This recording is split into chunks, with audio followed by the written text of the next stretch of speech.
Será que a gente só está interessado nos benefícios que a gente vai receber? Ou será que de fato a gente quer viver uma vida de entrega ao Senhor? Esses dias eu vi uma jovem testemunhando, ela estava noiva, ia se casar, tal dia, tal, marcado. Eu acredito que já passou, já casou. Mas ela estava dizendo assim no testemunho: eu juntei todas as minhas economias que eu tinha para poder casar, tudo que eu juntei nesses anos. O Espírito Santo me tomou numa reunião, tocou minha vida por dentro, eu fui ativada pelo Senhor. Eu peguei todas as minhas economias que eu separei para o noivado e senti de ofertar. Deus me deu um propósito para ofertar e eu ofertei tudo. E ela disse assim: e o testemunho acaba aqui. Porque é difícil a gente pensar, não, mas o que ela ganhou com isso? A gente fica esperando, mas e aí, o que Deus fez? Não, Deus deve ter feito, Deus tem que fazer alguma coisa. A menina pegou a economia. Não, ela disse: o testemunho acaba aqui. Quantos estão dispostos a ter um amor e uma devoção tão verdadeira e genuína ao Senhor, que você faz para o Senhor sem esperar nada em troca?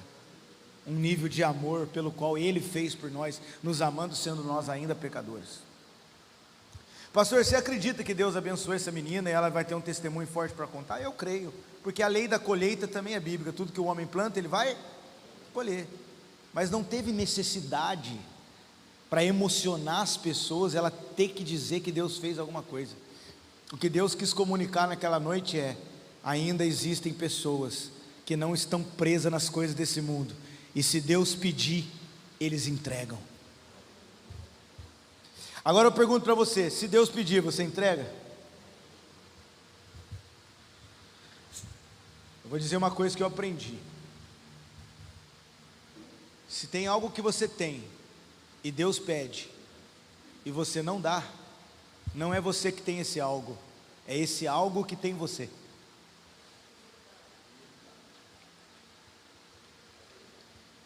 Eu sei que hoje é estudo bíblico, não tem teclado no fundo, é compreensão, mas você pode dar uns glória também, não tem problema não, amém? Se Deus te pede algo e você não dá, não é você que tem esse algo, é esse algo que tem você. A gente não pode estar preso a nada. A gente tem que entender, querido, que a essência do discipulado é renunciar a si mesmo. Hoje nós estamos falando com a turma da segunda-feira, amém? Aqui não tem ninguém leigo, está todo mundo, a maioria que está aqui, eu acredito, que só de vir na segunda-feira, é porque você já está com uma fome de alguma coisa, você quer alguma coisa com Deus. Você não é aquele que só está visitando ali. Se tem alguém aí que está visitando hoje, nunca foi na igreja, é bom que você já vai entendendo. Amém? Agora, por que a gente não quer renúncia? Por que a gente não quer? Por que a gente fica feliz quando o nosso cristianismo está sendo abastecido por estímulos circunstanciais, mas quando nossos estímulos não são atendidos, a gente fica mal? Porque a nossa fé ainda está atrelada aos estímulos e não à essência. Eu falei isso com os homens hoje de manhã. Tem muitas pessoas que a caminhada delas com Deus é nos estímulos. Por exemplo, você veio na igreja, aí você fez um propósito com o Senhor: Deus, eu coloco diante do Senhor meu trabalho naquela empresa, e eu acredito, Deus, que o Senhor vai tocar no coração do meu chefe, para ele me chamar, reconhecer o meu trabalho, porque eu não aguento mais e eu preciso de um aumento. E aí você faz um voto com Deus, você quer que Deus te responda nessa área. Legal. É errado fazer isso? Não, você pode fazer, é sua vida pessoal, amém? Aí chega na semana, o seu patrão te liga, verdadeiramente ele te liga. Ele fala: ei, preciso conversar com você. Estou reconhecendo o que você está fazendo na empresa, a empresa está sendo abençoada por você e eu vou te dar um aumento. Uau! Nessa semana você vai na escola de princípio, no culto de quarta-feira, na escola, vem no outro dia cedo perguntar para o pastor se tem alguma coisa para ajudar. Aí você vem no domingo, chega mais cedo que todo mundo, quer testemunhar, você fica bem com Deus, você fica cheio de Deus, porque o seu estímulo foi correspondido. Mas tá, e se o patrão não ligar?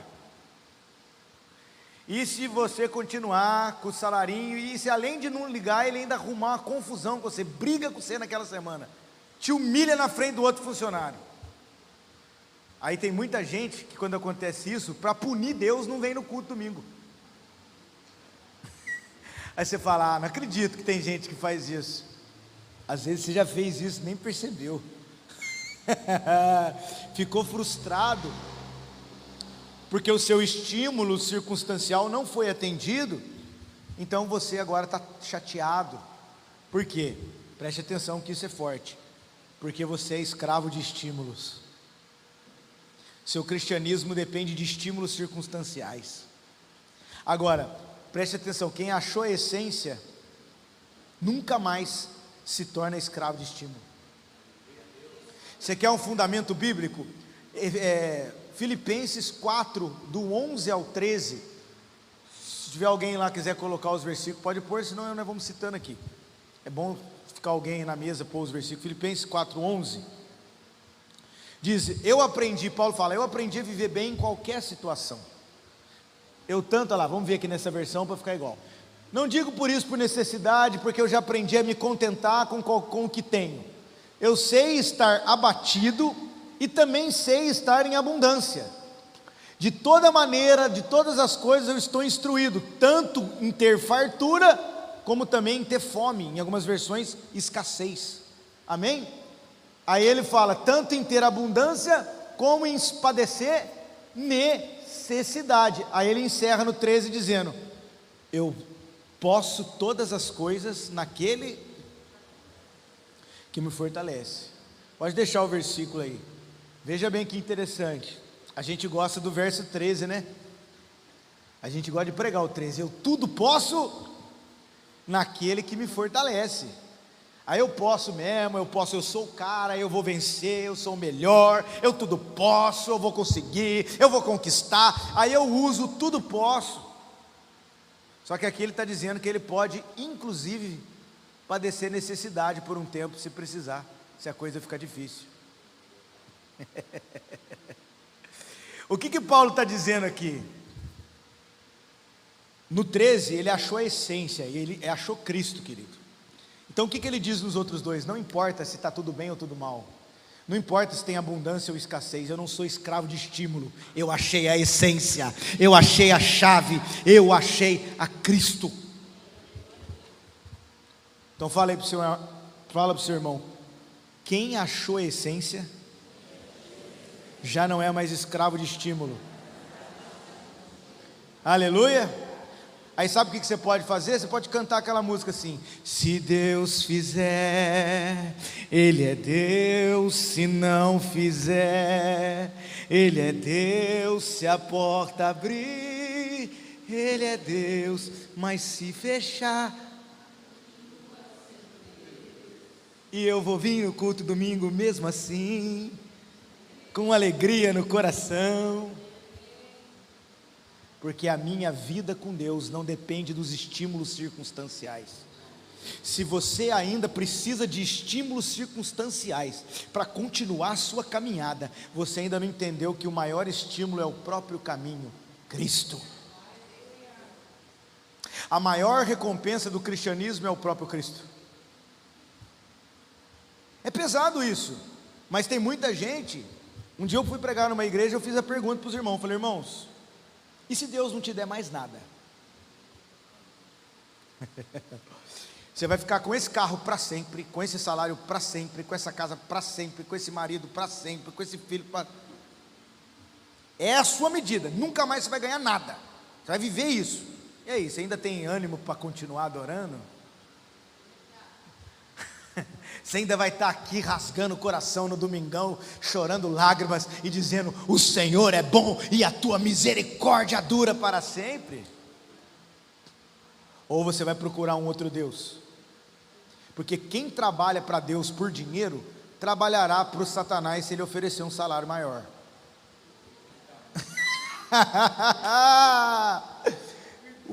Tá forte esse negócio aqui. Olha a proposta do diabo, levou Jesus num alto monte. Lembra de Mateus 4? E falou para Jesus: se você me adorar, eu vou te dar essas riquezas. O diabo também tem coisa para dar, viu? Né? Nós falamos isso ontem, mas eu vou repetir aqui porque os irmãos de Rio Grande estão aqui. Mateus capítulo 4, na tentação de Jesus no deserto, o Espírito Santo levou Jesus para onde? Para o deserto. E o diabo levou ele para onde? Para o pináculo.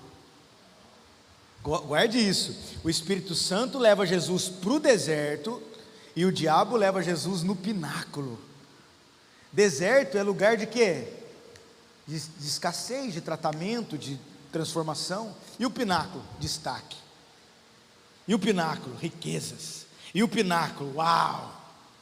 Só que a gente não pode esquecer que nesse texto Deus levou Jesus para o deserto e o diabo levou Jesus para o pináculo. Se nós não tivermos discernimento do que é essência e o que é estímulo, a gente corre o risco de chamar de diabo os desertos que Deus chama a gente para conversar, e de chamar de vida com Deus os pináculos que o diabo seduz. Meu pai! E saiba que o diabo pregou no pináculo, hein? Ele disse, como está escrito, usou a Bíblia. Fala para o seu irmão aí, o evangelho do pináculo tem pregação também. Tem igreja do pináculo, tem pastor do pináculo, tem teologia do pináculo. Olha a pregação de Satanás, Mateus capítulo 4, verso 3, ele falou para Jesus, olha a pregação dele, ó. Jesus tinha uma necessidade, amém? Tinha fome, estava 40 dias, 40 noites de jejum. Olha a pregaçãozinha do diabo para ele: se tu és filho, transforme essas pedras em pães. Ou seja, use a Deus para suprir sua necessidade e não para cumprir o propósito. 90% das pregações que as pessoas gostam de ouvir é essa: vem cá, faz um voto com Deus, né? Só que nós não podemos esquecer que quem pregou isso foi o diabo. Amém? Eu não me movo por necessidade, porque Jesus não é o pão da fome, é o pão da vida. Se eu tiver Ele, eu tenho tudo. Amém? O nosso movimento não pode ser em cima daquilo que a gente precisa aqui embaixo. Tem que ser para buscá-lo, para amá-lo, para contemplá-lo, para obedecê-lo, porque dentro do pacote da salvação, vocês aprendem muito sobre isso aqui na Graça e Vida, o pacote da salvação é completo. Dentro da salvação tem cura, dentro da salvação tem paz, dentro da salvação tem prosperidade, dentro da salvação tem tudo. Então por que a gente continua insistindo? É só você ler minha camisa aqui, ó. Pronto. O que está escrito aqui? Ok, mas em primeiro lugar, o reino de Deus. Só que a gente às vezes busca a Deus não pelo reino de Deus, mas pelos presentes de Deus. E a gente começa a fazer movimentos em cima disso. Veja, quando Jesus diz em Mateus 6, não andeis ansiosos, com isso, com aquilo outro, comer, o que vestir e tal, ele vai dizer isso, certo? Aí o que Jesus diz? Porque isso quem faz são os pagãos. Não façam como os pagãos. O que os pagãos faziam? Pagão é pessoa sem Deus, amém? O que eles faziam? Eu preciso de chuva, não tem chuva na terra, então eu vou cultuar o Deus da chuva. Aí ele manda chuva. Ah, eu preciso de fertilidade, então eu vou cultuar a deusa da fertilidade e ela vai dar fertilidade. A terra precisa de expansão, eu vou cultuar um Deus que trabalha com expansão e esse Deus vai me... Isso é jeito de pagão cultuar. Aí a gente pega dentro da igreja evangélica, eu preciso de cura, eu vou fazer o culto da cura. Eu preciso de libertação, vamos fazer o culto da libertação. Eu preciso de prosperidade, vou buscar o culto da prosperidade. Aí você vai buscar o culto por causa do que você precisa. Aí, eu estou precisando de libertação em casa, eu vou procurar um culto de libertação para mim. Eu preciso de cura, eu vou procurar um culto de cura. E Jesus está dizendo, quem faz isso são os pagãos. Pesado. Mas a gente às vezes muda para Jesus, mas não muda a mentalidade. A gente está em Jesus, mas a gente quer a mesma coisa que quando queria antes. Nossa vida particular. A maioria das vezes que a gente ora, é para dizer para Deus o que a gente acha que Ele tem que fazer, como se Ele não soubesse o que Ele tem que fazer, quando nós deveríamos orar para entender o que Ele quer que a gente faça. Aleluia! Você está aí ainda? Já sentiu um rasgo do lado? Hoje é aquele dia que a faquinha entra sorrindo. Você dá uma risadinha, a lagriminha desce, a faquinha entra, na hora que você vê o que foi esse furo aqui. Amém? Estou pregando para mim também, amém, queridos?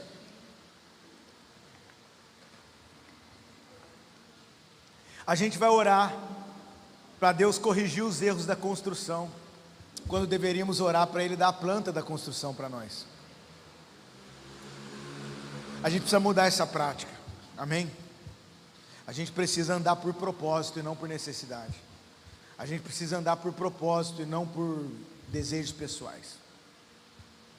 Do contrário, a gente só vai ser a multidão que vai comer o pão o dia que Ele multiplicar. Mas nós não vamos ser aqueles que estão sentados na mesa dEle. Amém? Eu vou dizer uma coisa, aí Ele dá pão. Tem muita gente que vai ser sal, vai ter pão. Mas eu não quero isso, só isso não, eu quero o pacote completo. Eu quero a presença, eu quero os segredos de Deus. Põe aí, irmão, Salmo 25, 14. Eu nem entrei na palavra de hoje ainda, querido, mas Deus é bom. Deus sabe o que Ele está fazendo aqui. Salmo 25, 14.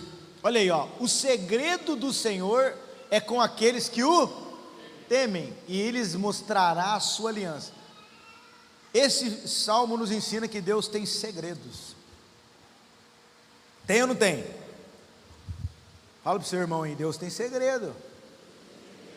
Agora deixa eu dizer uma coisa, salvação Ele disponibiliza a todos que crê, mas segredo Ele não conta para qualquer um. Quem você quer ser? A mulher salva ou aquela que ouve os segredos do Senhor? Você quer ser um homem salvo que come pão, ou você quer ouvir os segredos? Porque tem um tipo de gente que Deus conta segredo. Eu disse, Senhor, eu não quero só receber, eu quero os seus segredos. Você quer mais? Jeremias 23, 18. Põe para nós aí, Marcos, por favor, meu amado.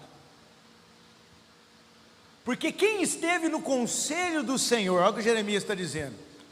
Quem viu e ouviu a sua palavra, quem esteve atento à sua palavra e ouviu. Nesse contexto, o povo estava perdido, falsa profecia, um monte de gente falando um monte de coisa, igual está acontecendo.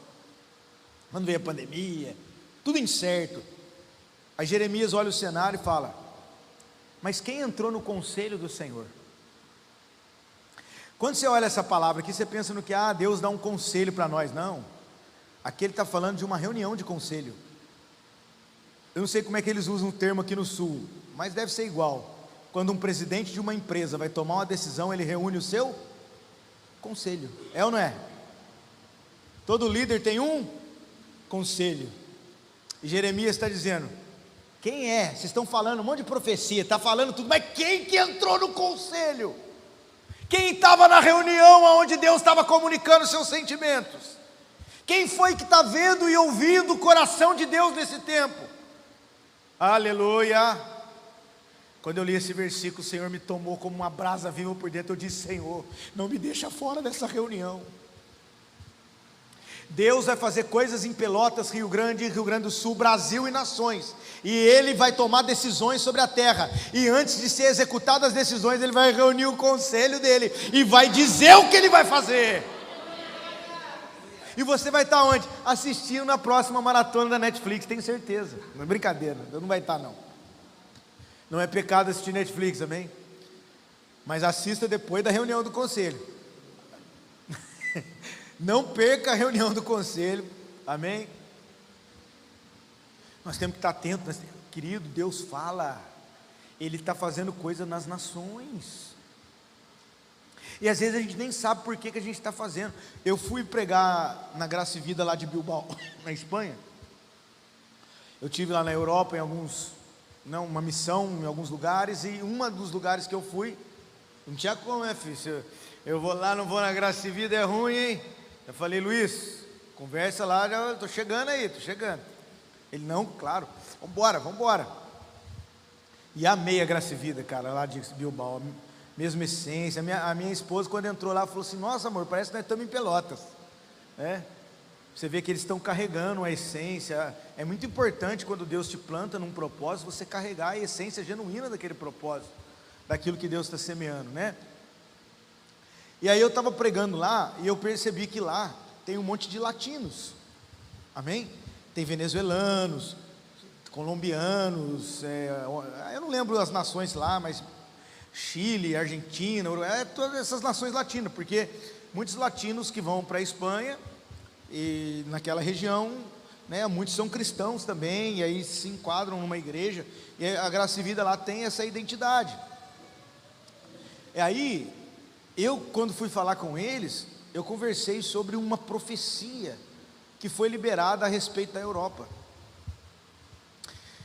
Um dia, um grupo de profetas de várias nações estava em oração, e uma visão foi dada do papel do Brasil e da América Latina no reavivamento da Europa. E a gente sabe que isso não é uma profecia única, são muitas pessoas já liberaram sobre o Brasil como um celeiro de missões, como um portal de envio para a Europa. É por isso que o Luiz está lá com a Lucinara, é por isso que Deus está movendo o que está movendo. Tem milagres, eu já recebi sinais e milagres das coisas que estão acontecendo lá,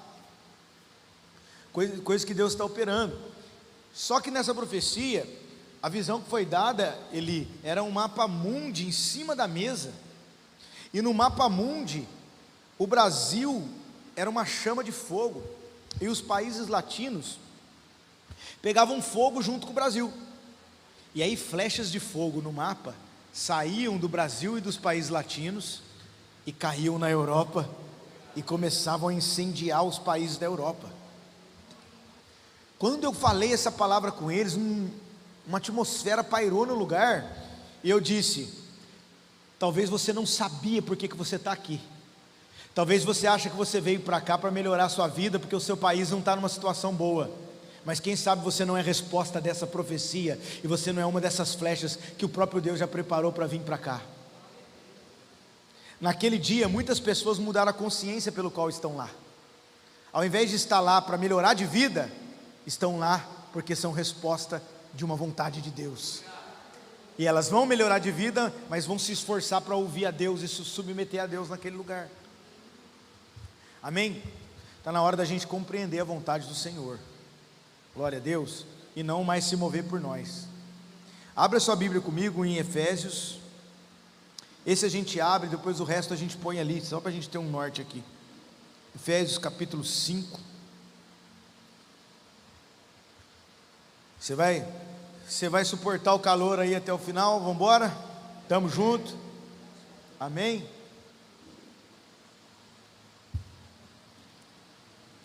Efésios 5, verso 15.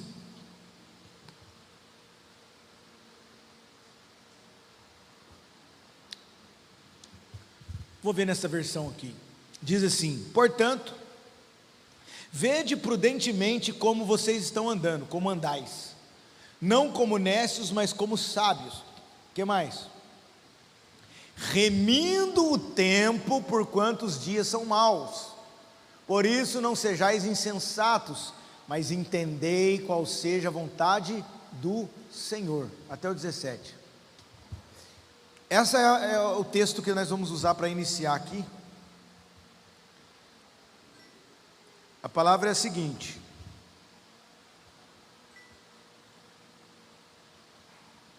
a palavra de Deus, ela disse o que aí para nós? Preste atenção como é que vocês estão andando. Olha qual é o movimento de vocês quando vocês estão buscando a Deus, o tipo de perspectiva de vocês quando vocês estão andando com Deus. E Paulo vai dar uma advertência, ele vai dizer assim: e aprenda a prestar atenção no tempo que você está vivendo, porque os dias são maus. Então não seja insensato, mas procure compreender a vontade do Senhor. E os tempos de hoje são bons ou maus? São tempos difíceis. Então nós precisamos prestar atenção no tipo de movimento que a gente está tendo. Esse versículo nos mostra que Paulo está ensinando o povo a ter conhecimento dos tempos, a entender o que eles estão vivendo, para saber como vão dar os seus passos. E o que eu quero falar hoje é sobre coisas que a Bíblia diz que está dentro de uma agenda para aquilo que está por vir, e algumas já estão acontecendo. Mas eu não vou entrar aqui em escatologia, tempos, épocas, tribulação, milênio, nada disso. Eu vou entrar na sociedade dos próximos dias e como nós devemos nos posturar, qual deve ser a nossa conduta de se movimentar diante daquilo que está acontecendo hoje. Amém? Vai ser uma mensagem de conhecimento dos tempos. Sempre houve no movimento de Deus homens que detinham os conhecimentos dos tempos, e Deus levanta esses homens na terra nas horas certas. Na época da aliança com Israel, tinha uma das tribos que era a tribo de Issacar.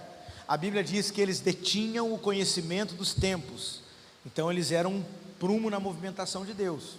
Amém? No livro de Daniel vai falar que nos fins dos tempos levantarão sábios na terra, e esses se ensinarão a muitos. Quem são esses sábios? A palavra traduzida lá é mascalim, ou seja, são homens e mulheres que detêm o conhecimento dos tempos, sabem o que Deus está fazendo, e vão ser pessoas que vão ajudar a sociedade a caminhar diante da agenda de Deus, nos dias que estão vivendo. Amém? Então, vamos lá. Primeira coisa aqui, primeira coisa que a gente vai ver é o Mateus 24, verso 3. Olha aí, preste atenção nessa passagem bíblica. Estando assentado no Monte das Oliveiras, chegaram-se a ele os seus discípulos em particular, dizendo: dize-nos quando serão essas coisas, e que sinal haverá da tua vinda e do fim do mundo? Para que por enquanto. Vocês perceberam qual foi a pergunta dos discípulos para Jesus? Quais são os sinais que nós estamos chegando para os últimos dias, para a vinda de Jesus, aquela coisa toda? Quais são os sinais? Os discípulos perguntaram. Nessa hora, pastor Eli, Jesus podia ter respondido cada coisa, cara. Ele podia ter falado assim: vai ser glorioso, vai ser violento, vai ser maravilhoso, vai ser power, eu vou vir arrebentando, eu vou vir. Ele podia falar tanta coisa nessa hora, mas olha o que ele fala, verso 4: e Jesus respondendo disse: fique esperto para que ninguém engane vocês. Primeira característica da agenda dos próximos dias até que Jesus venha. Eu não vou aqui colocar tempo de arrebatamento, nada, mas a gente sabe que os sinais estão mostrando esses dias que estão por vir. Primeiro sinal: tempo de engano. Cuidado para que ninguém vos engane. Da outra vez eu falei um pouco sobre isso na escola, mas hoje eu vou trazer um recheio para isso. Então, tempo de engano. Qual é a minha maneira de andar com relação ao engano? Escreva aí: discernimento. Uma ferramenta indispensável na vida da igreja nos próximos anos é o discernimento. Todo cristão tem que ter discernimento, porque a única maneira de vencer o engano é discernir o que é correto, o que não é, o que é falso e o que é verdadeiro. Amém? Então vamos lá. Fundamento: engano. Vamos fundamentar essa questão do engano. Aonde tem na Bíblia algumas questões desses movimentos? Você pode anotar aí os termos bíblicos. Quem já viu? Falsos profetas, já viu esse termo? Falsos mestres, já viu esse termo? falso Messias, já viu esse termo na Bíblia? E falsos irmãos. Já viu esse termo na Bíblia? Eu acho que os 3 primeiros vocês já conhecem, né? Falsos mestres, falsos profetas. Agora, falsos irmãos talvez você nunca viu, mas tem. Quer ver onde que está isso? Gálatas, capítulo 2,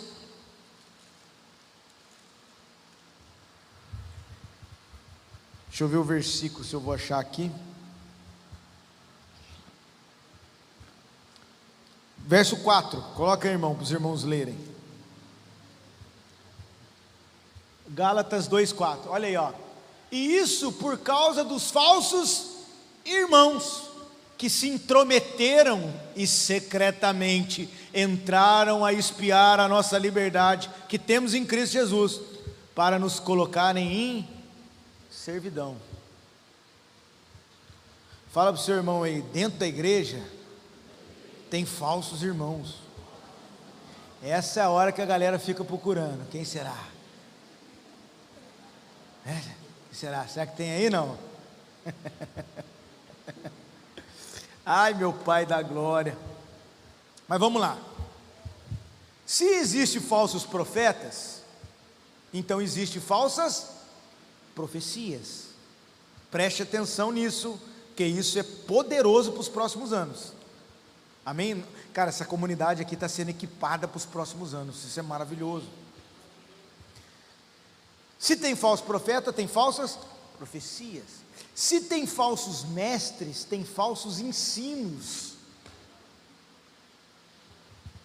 Se tem falsos cristos, então tem falsos messias, ungidos, salvadores, porque só Cristo é a nossa salvação.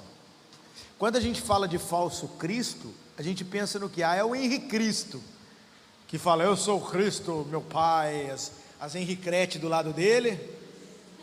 Não é isso que é falso Cristo, não. Isso aí você está na cara que é falso. Mas a preocupação do texto bíblico de falso Cristo são pessoas que o povo vão colocar no lugar de Cristo como salvadores, políticos, pastores, dentre eles o próprio anticristo, que vai ter esse papel, onde muitos vão abraçar a ideologia dele, com esse fim soteriológico, né? É aquele que resolveu os problemas da... Está entendendo? E se tem falsos irmãos, a gente tem que ter discernimento, porque tem muita gente que vai usar do mecanismo de fé, mas o seu coração não pertence ao Senhor, e isso pode gerar muita confusão. Então nós temos que estar atentos com essas coisas.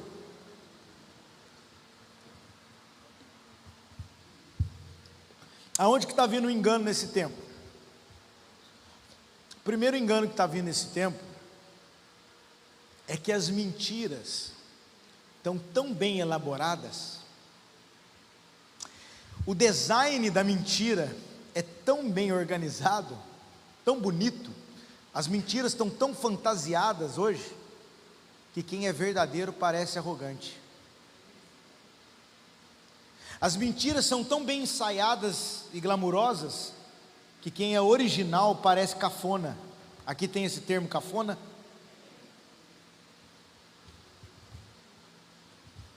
Aonde começa o engano? Nós estamos hoje na geração do filtro.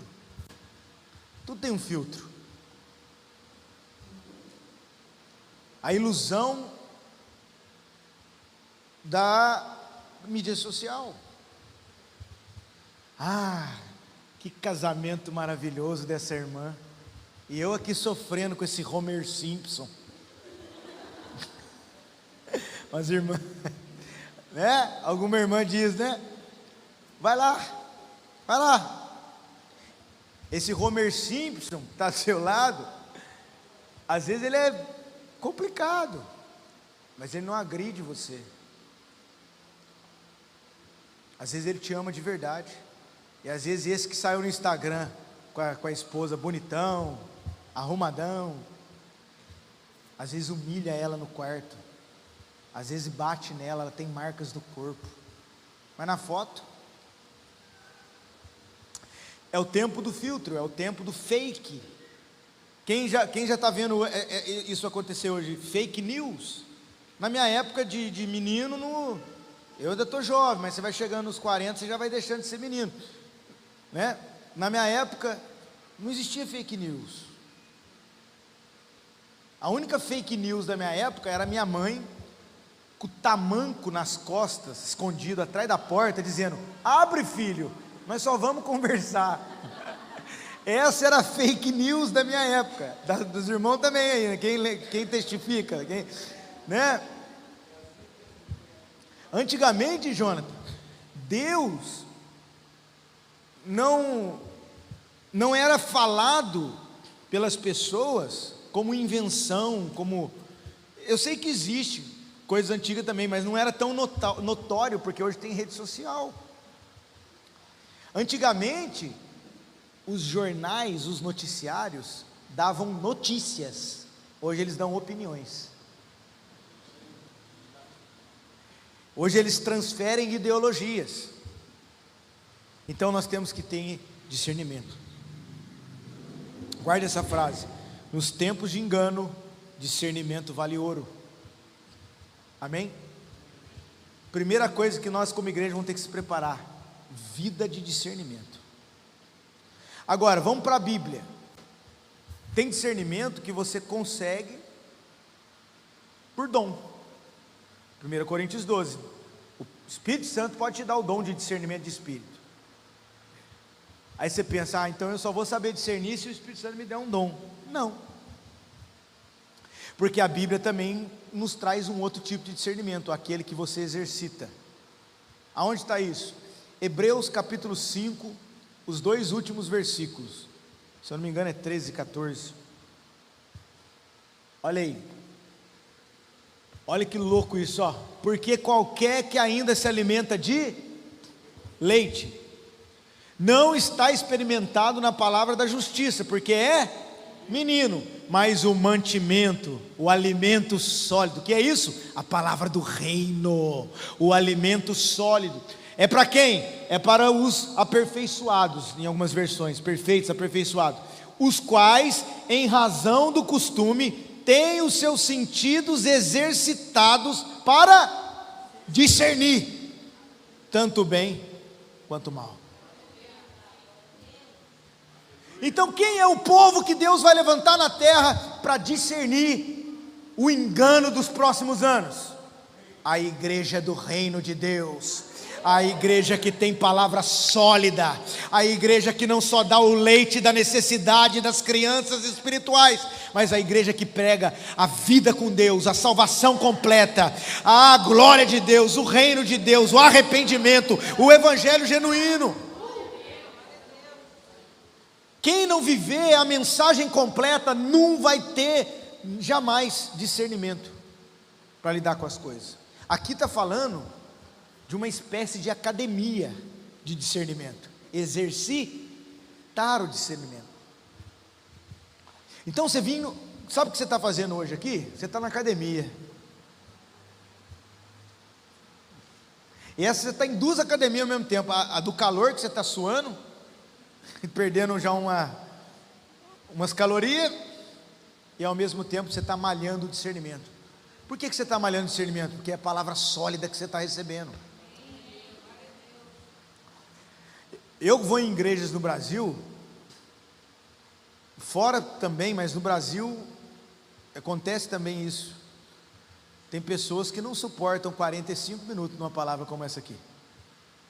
Fica inquieto, já não se encaixou com o que ela está vivendo na semana.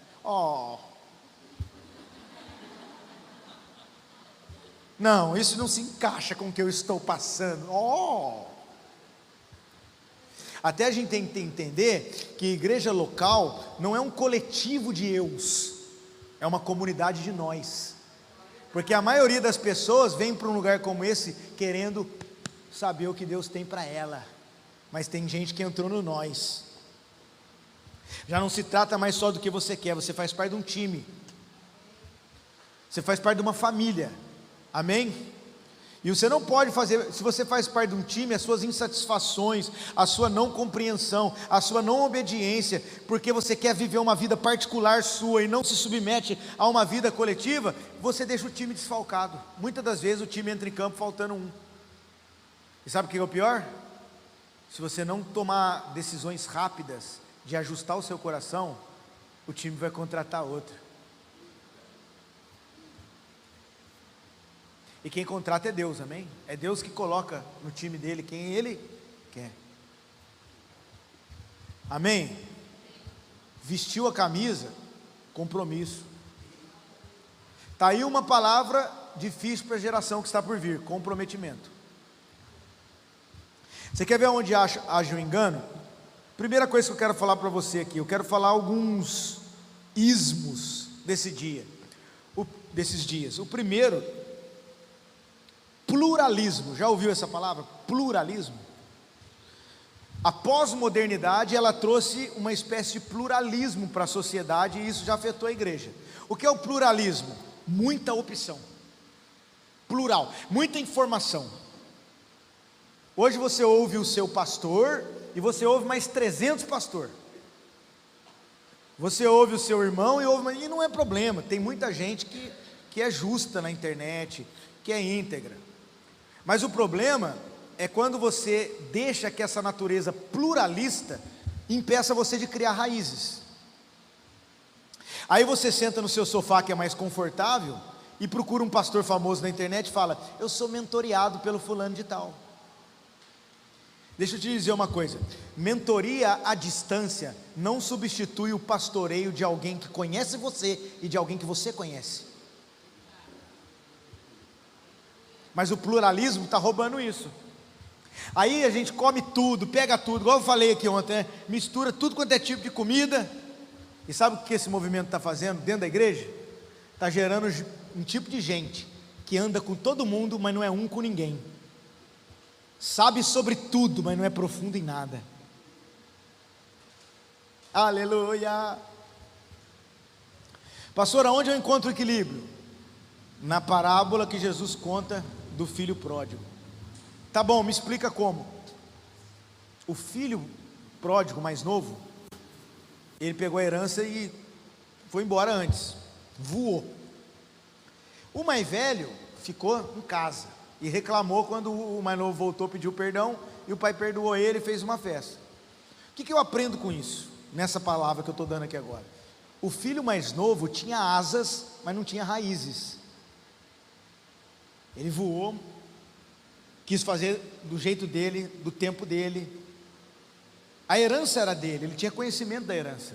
Só que o problema é que ele quis fora do tempo. Quantas vezes você deixa de desfrutar o que Deus quer te dar de fato, porque você pega uma herança que vai ser sua lá na frente, mas você quer desfrutar agora, porque você tem asas, mas você não tem raízes. Agora, o filho mais velho é o contrário. Esse tinha raízes, mas não tinha asas. Eu estou aqui, nunca fiz nada contra você, falando para o pai, nunca, e agora você vai dar uma festa. Ou seja, era enraizado, mas também não tinha consciência de herança, não tinha compreensão de que tudo que era do pai era dele também. Então onde que está o equilíbrio? O que Deus quer de nós? Fala comigo: asas e raízes. Esse é o equilíbrio. Eu tenho asas, eu vou voar, eu vou cumprir meu propósito, mas primeiro eu me submeto ao tempo da raiz. Querido, eu estou aqui voando aqui para o Rio Grande do Sul para pregar com vocês, mas eu tenho uma igreja local onde eu presto conta. Eu sou o pastor da igreja, mas eu tenho pastor também. Está entendendo? Eu confesso para vocês que eu recebo com bastante convite, e eu recuso mais convites do que aceito. Porque a minha demanda não é itinerante, viver por asas. Eu tenho família e às vezes eu deixo de pregar num lugar que eu ia abençoar o lugar, ia ganhar uma oferta. Eu não cobro para pregar, mas a gente sabe que a maioria das alianças e amigos, eles têm um princípio: semeia na sua vida. Eu ia receber uma oferta, eu ia abençoar um povo, mas eu deixo de viajar para estar na comunidade onde eu sou pastor, para estar sentado ouvindo o outro pastor pregar. às vezes para pregar também. Por quê? Deus falou: filho, equilibra, eu te dei asas, vai para a Espanha, vai para Portugal, vai para a África, eu já fui para tudo quanto é esses países, vai para a América, vai não sei para onde, vai, voa, mas volta e ajusta as suas raízes. Flua no que você carrega, mas tenha pessoas que podem tocar em você. Seja uma pessoa que vai ser usada por Deus, mas tenha pessoas que têm autoridade para colocar o dedo na sua cara e dizer: para de fazer isso.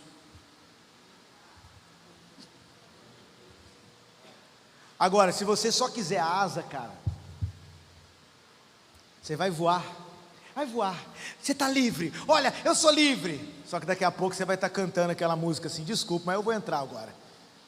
Eu sou crente, eu vou cantar essa música, mas eu sou crente, tá? Daqui a pouco você está voando e cantando: o que é que eu vou fazer com essa tal liberdade? Estou na solidão pensando em você. Eu andei errado, eu pisei. Ainda bem que o vídeo não está ao vivo. Senão os irmãos vão falar: esse pastor não é crente não. Está entendendo? Guarde isso. Tem certos tipos de liberdade que traz no pacote vulnerabilidade. Você está livre, mas está vulnerável, porque as raízes te protegem, a obediência te protege, a prestação de conta te protege. Pastor, quem é você para falar isso? Eu presto, eu faço, eu tenho autoridade para fazer isso. Pode chamar os irmãos da minha igreja e ver se toda a liderança, os pastores da casa sabem aonde sou, sabem o que eu estou fazendo, sabem que dia que eu vou voltar. E eu não faço isso por obrigação, eles não me obrigam a fazer isso, porque intimidade forçada é estupro.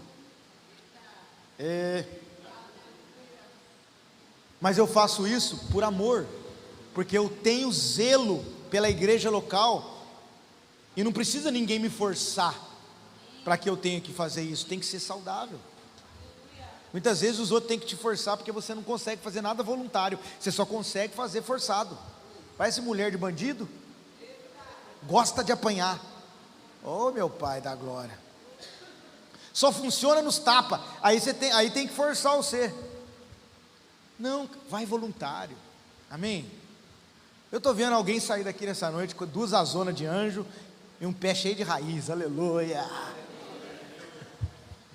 Um equilíbrio, porque o pluralismo gerou esse tipo de engano. Quer ver o que é mais? Materialismo. As pessoas hoje estão amando coisas mais do que pessoas. Vai anotando aí, ó. Deus fez as coisas para serem usadas e as pessoas para serem amadas, mas o que o mundo faz? Usa as pessoas por amor às coisas. E materialismo. O que mais? Secularismo. Começa a afastar Deus das coisas que quer fazer, secularizar, se parecer com o mundo. A Bíblia diz que os amigos do mundo são inimigos de Deus. Eu fico preocupado quando o mundo aceita muito a gente assim, sabe? Quando parece que a gente está, nossa mensagem, o mundo ama você, querido. O sistema desse mundo não amava Jesus não, cara. Jesus não era um cara legal. Você não crucifica caras legais. Já dizia Tim Keller, né? Jesus não era um cara legal. Ninguém crucifica um cara legal. Só que nós hoje é um crente legal. A gente está se amoldando a tudo. É o camaleão. A gente sabe lidar em qualquer lugar. Amém. Eu sei que nós temos que amar todos, saber entrar, saber sair, mas de repente a gente não percebe, a gente está começando a fazer igual ao mundo. Outra coisa, humanismo, o homem no centro. A pregação para o homem, a música para o homem.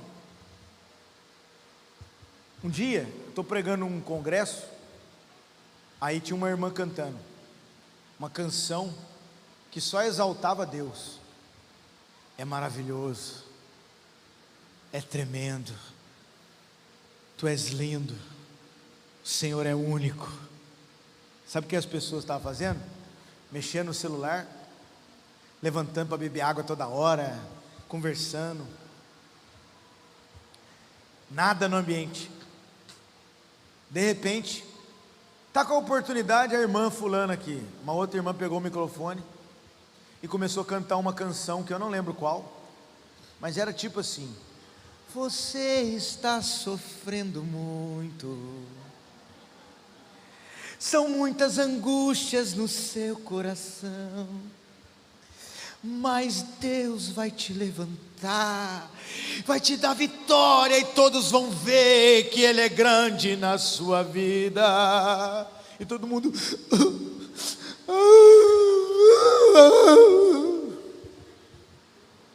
uma geração emocional que consegue cantar a vitória de Deus sobre os seus problemas, mas não consegue cantar um Deus independente de você.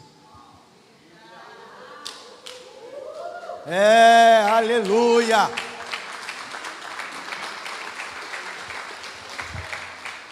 Humanismo, aquela palavrinha 20 minutinhos para dizer para você que você é o cara.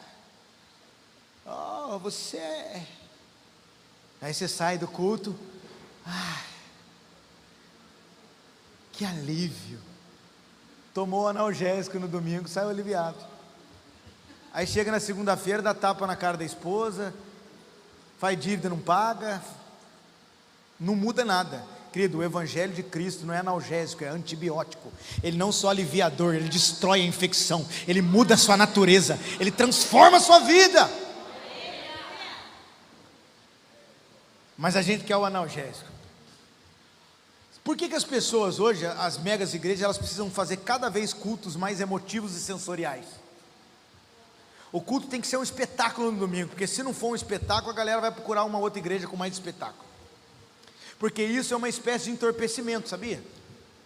Não que a gente não tenha que fazer bem feito, sou a favor, vamos fazer tudo com excelência, mas tem muita gente que não ouve a palavra, não está transformando de vida, ele só quer aquele afago do domingo, aquele espetáculo, aquelas luzes, aquele tecladinho maravilhoso, aquela palavra motivacional. Aí ele pega o entorpecente do domingo, tô legal, e na resto da semana não tem mudança, não tem nada, não tem princípio, não tem propósito, não tem submissão a Deus, não tem nada.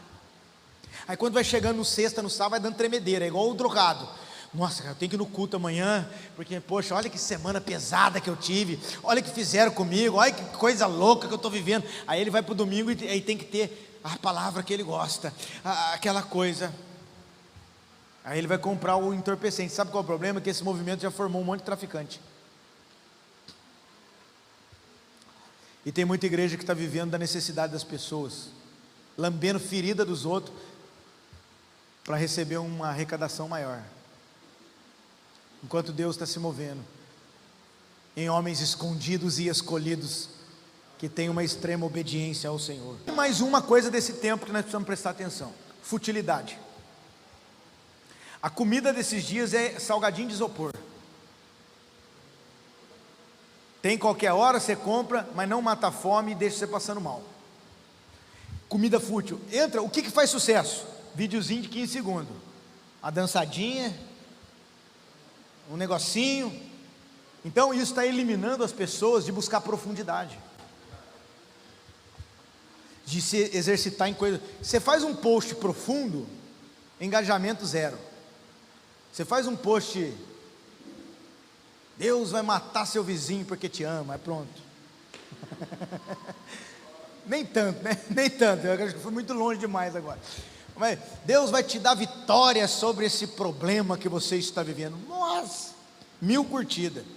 Agora quando alguém fala de princípio e tal, está entendendo? Porque nós estamos na geração rasa, numa geração superficial, e Deus não pode colocar coisas profundas em corações superficiais. Tem gente que tem experiência com Deus, só experiência rasa, cara. O cara tem 15 anos de igreja, 20 anos. Aí você pergunta, conta aí uma experiência com Deus. Ele, um dia estava chovendo muito e eu fui no culto mesmo assim. Poxa vida, hein? Que testemunho. Pior ainda aqueles caras que dão uns testemunhos malucos. 2 horas, 1h30 de testemunho. 1h25 ele fala: eu roubava, matava, destruía. Satanás. Se bem que esse texto está falando do ladrão, né? Não vou dos mercenários, não vou nem entrar no Satanás. Mas eu roubava, matava, destruía, cheirava 5 gramas e matava e botava a pistola na cabeça e as polícias prendiam e eu saía da cadeia e tal, eu era até ruim e eu matei não sei o que, cortei a cabeça do outro e tal. Quando falta 5 minutos para acabar, ele fala: mas aí Jesus me libertou, aleluia, glória a Deus. Parece que tudo que ele tem a dizer é só o que o diabo fez. Ele não tem nada para dizer do que Deus fez. Quando eu comecei a pregar, ontem até falei um pouquinho de testemunho rapidinho, mas eu não costumo dar testemunho muito hoje, depende do lugar, a não ser quando é uma escola, eu prego nas escolas, prego nas ruas, assim, né? Mas no começo minha pregação era só o testemunho, porque eu não tinha. Meu testemunho era mais ou menos isso: eu era um bêbado e vivia drogado, mas sou curado, encontrei Jesus. E a galera chorava, cara, porque eu contava o sofrimento da minha mãe e a oração da mãe, eu morrendo de overdose no meio do mato, e a minha mãe orando e Deus me pegou, e aleluia, e todo mundo chorava. Agora, passou décadas de fé, passou muitos anos da vida com Deus. Toda vez que eu vou pregar agora eu falo isso. Sabe por quê? Eu parei de dizer de onde Deus me tirou e comecei a dizer onde Ele está me colocando. Chega uma hora que você tem que aprofundar com Deus. É assim que Ele fez no livro de Hebreus ali: deixa o leite e vamos para o alimento sólido. No Hebreus 5, e entra no 6, ele continua, já não ficando mais preso nesse negócio do arrepender, do batismo, não sei o quê, mas tem coisas mais profundas. E às vezes a nossa mensagem, a nossa cosmovisão fica só no raso. Amém? Aí a gente fica sendo atacado por muitas coisas porque está vivendo no raso. Você já viu quando você mergulha bem fundo? Quem é que já mergulhou um dia? Quando você mergulha fundo, você tem que ter o equipamento certo, porque a pressão da água é tão forte que se você não tiver um equipamento, estoura o ouvido, o tímpano, né? E assim com Deus é a mesma coisa. Se você mergulhar profundo, o pecado não aguenta a pressão da água. A depressão não suporta a pressão da água.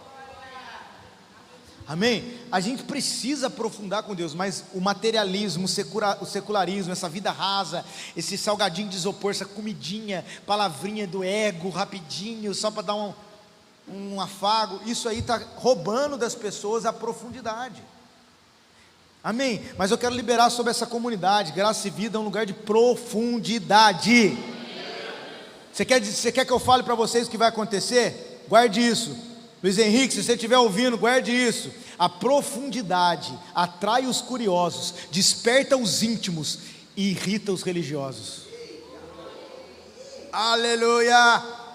A profundidade atrai os curiosos, desperta os íntimos e irrita os religiosos. Os curiosos vão dizer: o que está acontecendo? Eu quero saber, aleluia. Os íntimos vão falar: eu vou nadar nesse negócio.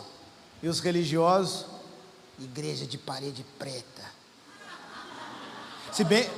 Se bem que hoje tem os religiosos de parede preta também, tá? Vamos ser honestos aqui. Tem muito religioso de bermuda e tatuagem, que foi religioso do outro lado, né? Que agora critica os outros. Querido, a gente tem que parar com esse negócio. Amém? Tem nada a ver com parede preta. Isso aqui é só uma estrutura de audiovisual. Mas as coisas estão mudando. Um dia eu fui pregar na cidade de Minas, estava uma Assembleia de Deus todo preta. Na hora eu saquei o celular, tirei uma foto e mandei para a galera. Aí ela aí, ó, Black Bleia. Black Bleia, a galera gostou pra caramba. Eu comentar no grupo. Amém? Por quê? Lá na Assembleia, eu tenho amigos assembleianos, tem muita gente de Deus lá, acreditos. Amém? Eu tenho amigo presbiteriano, tem. A gente não tem que ter esse rótulo, amém? No céu não vai ter uma plaquinha lá: presbiteriano para a direita, batista para a esquerda, graça e vida aqui no meio. Não vai ter nada disso.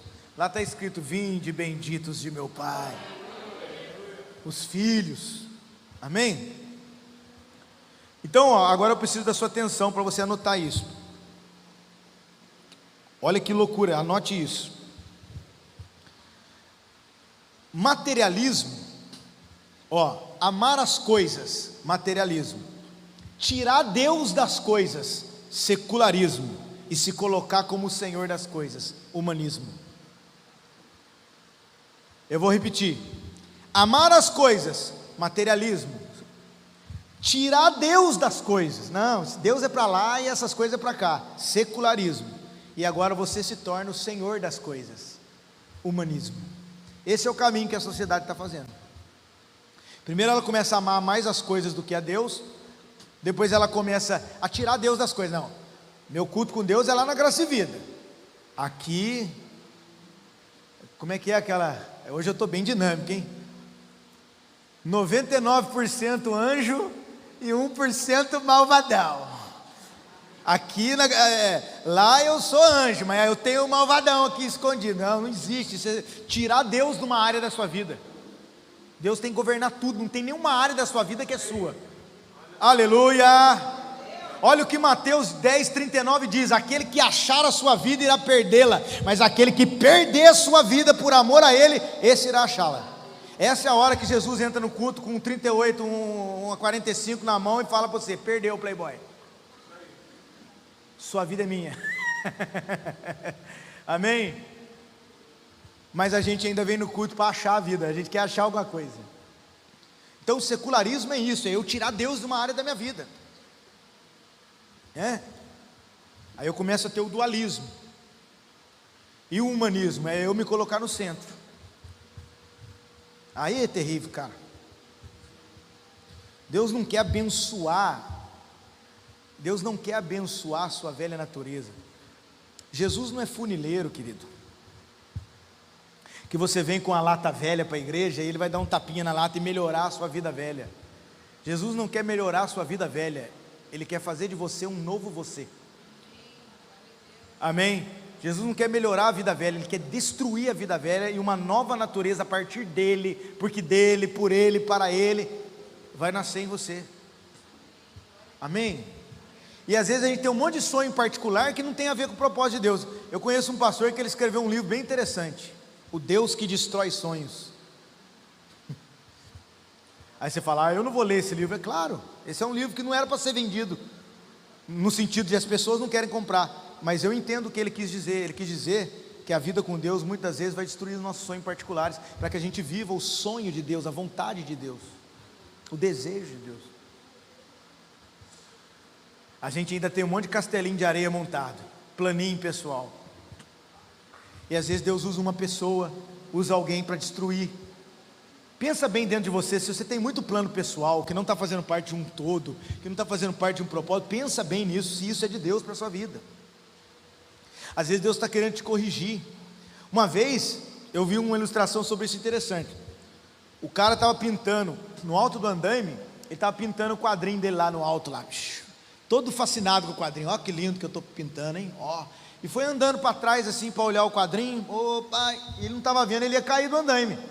Quando ele estava andando, um amigo dele lá embaixo pegou uma brocha cheia de tinta e jogou. Presta atenção! E a brocha veio, pá, bateu no quadro dele, destruiu toda a pintura dele. Aí ele olhou: tá maluco, cara? Você destruiu meu quadro. E ele disse: eu destruí o seu quadro, mas salvei a sua vida. Às vezes Deus levanta um movimento para destruir o nosso quadro. Nós montamos, pintamos, fizemos, mas Deus está falando: eu vou destruir o seu quadro, mas vou salvar a sua vida. Trabalha para o meu quadro, Deus está dizendo. Lá na frente você vai alcançar muito mais do que fazer aquilo que você quer fazer só para você. Amém? Outra coisa que é perigoso: o individualismo. Aí, terrível. O mundo hoje, a pandemia, ela trouxe a seguinte palavra: isolamento, né? É claro que o isolamento foi por causa da doença, mas daqui para frente as pessoas vão se isolar cada vez mais. Você sabia que já são 16 milhões, eu não gosto muito desse termo desigrejado, amém? Mas eu vou usar esse termo só para você entender. Pessoas que outrora serviam, faziam parte de uma igreja local, amavam a vida em comunidade, e hoje deixaram essa prática, acreditando que sozinho, com a sua família, só consegue viver uma vida melhor com Deus.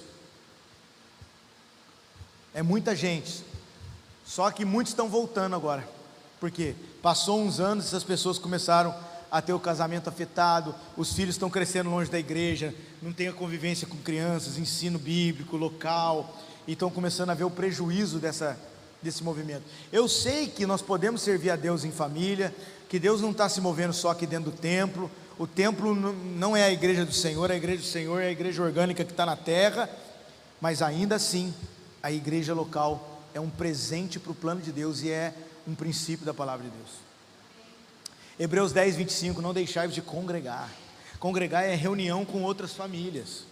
Aí não importa se vai ser num templo, se vai ser, porque chega uma hora que pode ser que os templos acabem. Tem países que já não pode mais ter, né, pastor? O governo não deixa mais, mas ainda assim os irmãos gostam de se reunir e congregar. Então como é que funciona?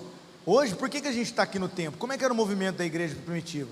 Nas ruas, nas casas e nos templos. E é isso que nós queremos fazer, nas ruas, nas casas, no templo. Mas tem muita gente que por causa de experiência negativa com a religiosidade do passado, frustrou com o templo. E agora não, querido, não tem nada a ver. Deus está além disso tudo. Mas nós não podemos cair no individualismo. Amém? Não gostei. Antigamente a gente pregava sobre pecado, as pessoas mudavam de vida. Hoje elas mudam de igreja. Não gostei da mensagem. Não gostei do jeito que o pastor brigou com meu filho porque ficou entrando na frente do igreja. Não gostei, querido, para. Primeira coisa, nós estamos falando de gente madura, amém? Não gostou, vai conversar com quem você não gostou. Mas você sai falando para todo mundo. Eu aprendi essa semana, eu ouvi uma mensagem que diz assim: não sangre em mar de tubarões. A gente tem uma mania de sangrar onde só tem tubarão, cara, e a gente começa a emprestar os nossos ouvidos, e a gente falava isso com os homens, hoje pela manhã, Isaías 28:8, há vômito na mesa, Efraim, há vômito na vossa mesa. O que é vômito? Mesa é lugar do quê? De comunhão. O que é vômito na mesa? É quando você, trazendo para a nossa realidade hoje, é quando você usa a mesa da sua casa para emprestar ela para ser vômito de insatisfação de pessoas, com igreja, com irmão, com pastor. E aí Deus está dizendo: limpa a mesa. Limpa a mesa. Na sua mesa não é lugar de vômito, a sua mesa é lugar de uva, azeite e cordeiro. Quantas pessoas, a gente passou por isso, eu contei a experiência do pastor Mário. É um pastor que está lá com a gente, fantástico, cara. Olha, ele é tão importante para a nossa igreja, que a igreja fez uma vaquinha para comprar um carro para ele. E aí para você ver, eu e o João, que somos os líderes da igreja, a igreja nunca comprou um carro para nós, mas comprou para ele, e nós fomos o primeiro a pagar. Para você ver o tamanho do amor que a igreja tem por ele. Não que a igreja não tenha por nós, é porque ele também precisava mais, entendeu?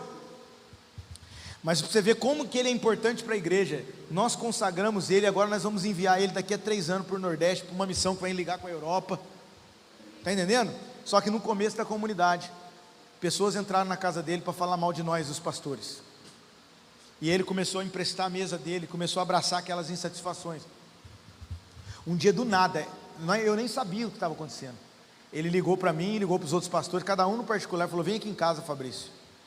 Ele disse: Deus falou comigo, eu estou sujando a minha mesa de vômito, a minha mesa foi feita para comunhão, eu quero pedir perdão para vocês, pastor, porque eu deixei que esse lugar fosse um lugar de destruição, eu deixei que, cara, foi maravilhoso. E depois que ele falou aquilo, na mesma hora, gente, claro, cara, você faz, e ele nem era pastor. Depois daquilo, a vida dele destravou, a igreja comprou um carro para ele, nós consagramos ele pastor, e agora ele vai ser enviado, e a igreja por um tempo foi mais pastoreado por ele do que por nós. Qual foi a atitude que ele teve? Uma só: limpou a mesa.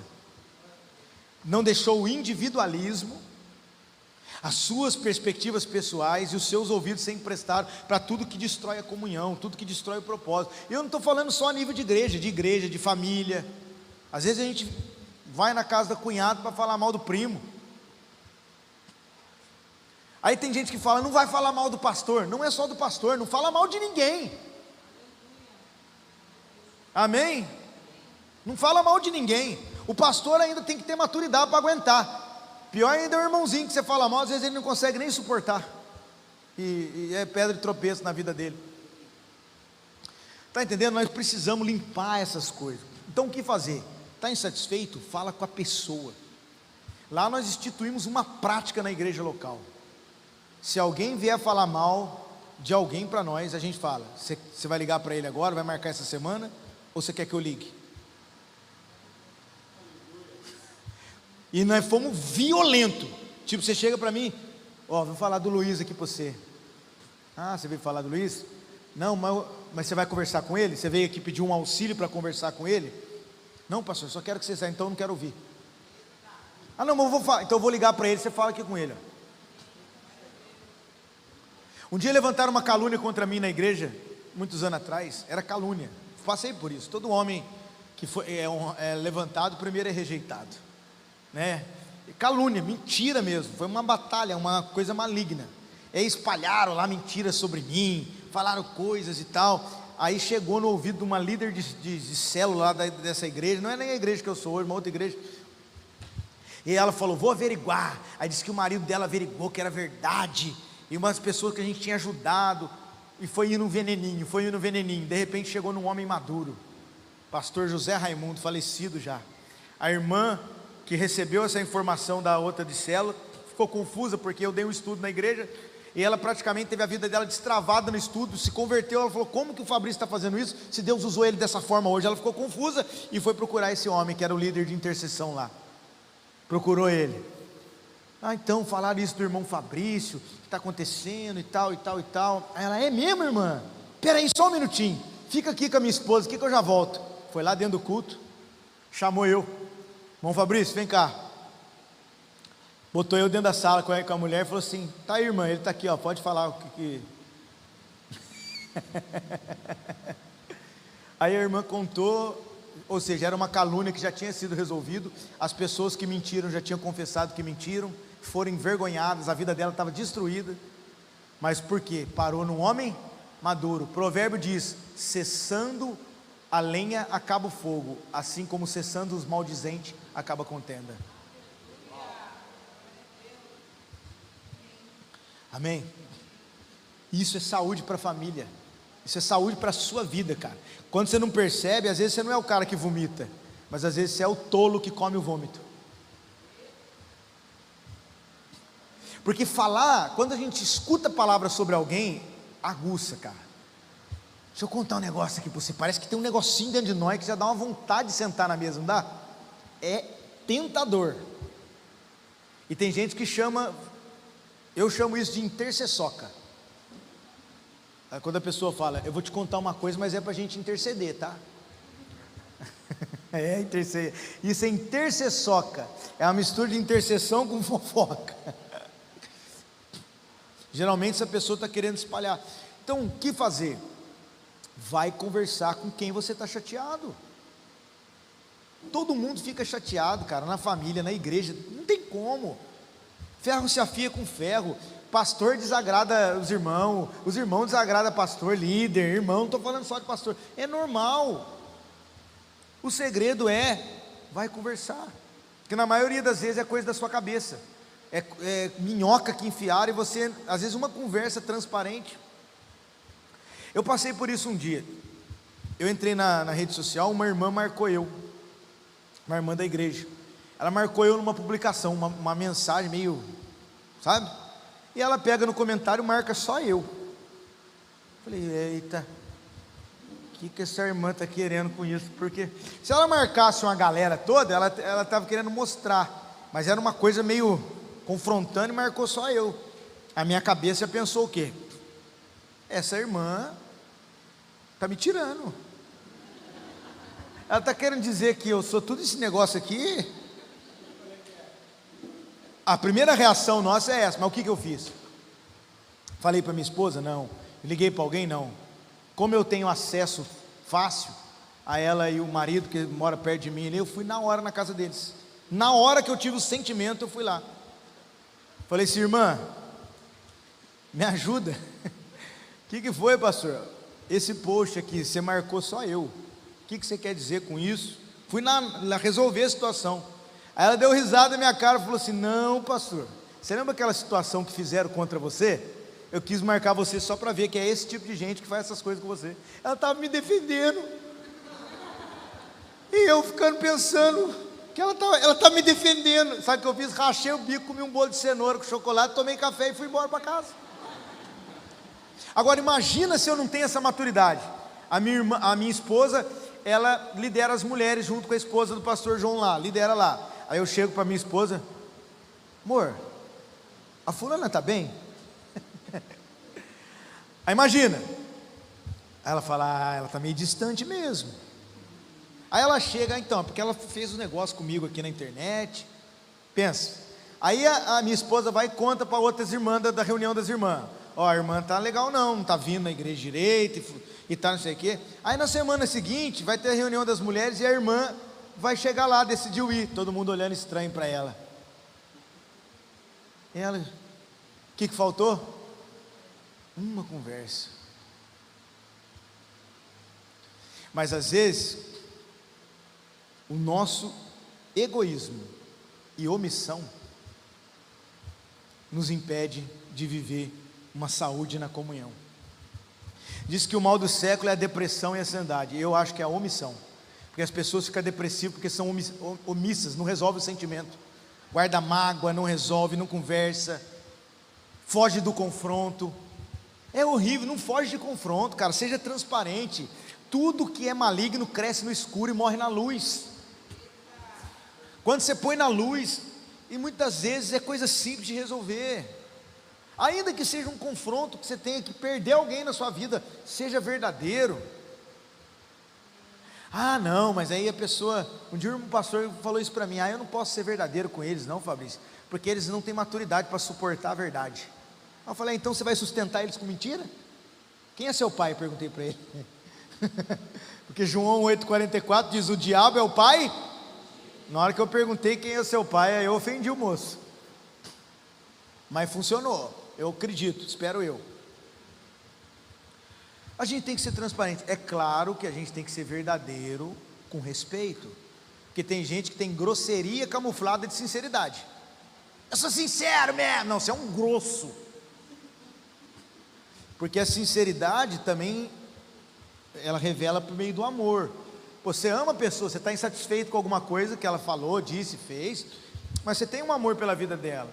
Então vai com amor, senta na transparência, deixa o Espírito Santo tratar a situação. Aonde está o segredo? Amor e verdade. Guarde isso. Verdade sem amor é grosseria. Amor sem verdade é ilusão. Mas amor com verdade produz cura. Está entendendo? A gente tem que ter amor e verdade. Chegar e falar assim: olha, eu não estou entendendo isso de você, não é isso que eu esperava, quero que você saiba o que eu estou sentindo. Amém? E deixar Deus tratar a situação, ainda que seja para se separar. Não estou falando de casamento também, senão tem gente que está louco para separar. Fala: o pastor mandou separar, eu vou dar um cocão santo em você. Ainda que seja para separar, talvez, de uma empresa, num movimento por um tempo, mas pelo menos você foi verdadeiro, pelo menos você foi transparente. Está entendendo?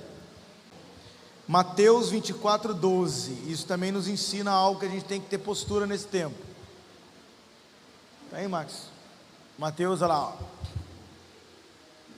Quando vai falar do cenário, das dores, dos terremotos, dos problemas, das questões, vai dizer isso aqui no verso 12: por se multiplicar a iniquidade, o amor de muitos se esfriará. Amém? Então, um tempo de frieza. Para conectar com esse versículo, põe em 2 Tessalonicenses capítulo 2, a partir do verso 1. Olha aí, ó. Ora, irmãos, rogamo-vos pela vinda do nosso Senhor Jesus Cristo, pela nossa reunião com Ele. Continue. Que não vos movais facilmente do vosso entendimento, nem vos perturbeis, quer por espírito, quer por palavra, quer por epístola, como de nós, como se o dia de Cristo estivesse já perto. Ninguém de maneira alguma vos engane, porque não será assim, sem que antes venha a apostasia e se manifeste o homem do pecado e o filho da perdição. Então aqui está dizendo que antes da volta de Jesus vai vir um tempo de esfriamento e apostasia. Amém? Quando a gente fala antes, é nos períodos que estão para se desenvolver. Amém? Daqui para frente. Então, se a frieza, assim como o engano, a frieza e a apostasia fazem parte da agenda daquilo que está por vir, se o engano eu combato com discernimento, com posicionamento, como que eu vou combater a frieza e a apostasia? Com intimidade e santidade. Por que que esse esfriamento vai vir? Porque vai se multiplicar a iniquidade. E qual é o inverso da iniquidade? A santificação. Então, daqui para frente, nós não podemos mais ceder a uma vida que não busque a santificação. A mensagem da santificação vai continuar nos púlpitos dos homens e mulheres, onde se movimentam homens e mulheres de Deus. Amém? A transformação do caráter, a santidade. Amém? As pessoas não gostam de falar de santidade. Muita gente não gosta de ouvir sobre santidade, porque fala, eu conheço pessoas que me procuraram, falaram: pastor, o índice de casamento em algumas mega igrejas lá de São Paulo está muito grande. Falei: é mesmo? Ele falou assim: sabe por quê? Porque toda essa identidade está começando com os jovens da igreja. Lá, os jovens tudo tem relação sexual ilícita, experimenta um, experimenta outro, e a liderança nunca fala nada para eles, nunca confronta isso, nunca prega sobre isso, porque o pai desses caras dão dízimos muito altos, e se eles forem confrontados, eles mudam para uma outra igreja. E aonde está sendo o preço? Lá no casamento, lá na frente, porque a disfunção sexual da juventude está gerando problemas de casamento lá na frente, e não há confronto. E esse é um movimento onde há muita liderança que se preocupa mais com a felicidade do povo do que com a santidade do povo, né? Então eu valorizo igrejas como essa, que tem a santificação, que tem a postura do caráter, da transformação. Amém? O que é santificação? Eu não vou nem entrar no quesito etimologia, separado, aquela coisa toda. Vou ser bem dinâmico com você. Santificação é Deus colocar você numa forma que você não cabe e cortar o que sobra.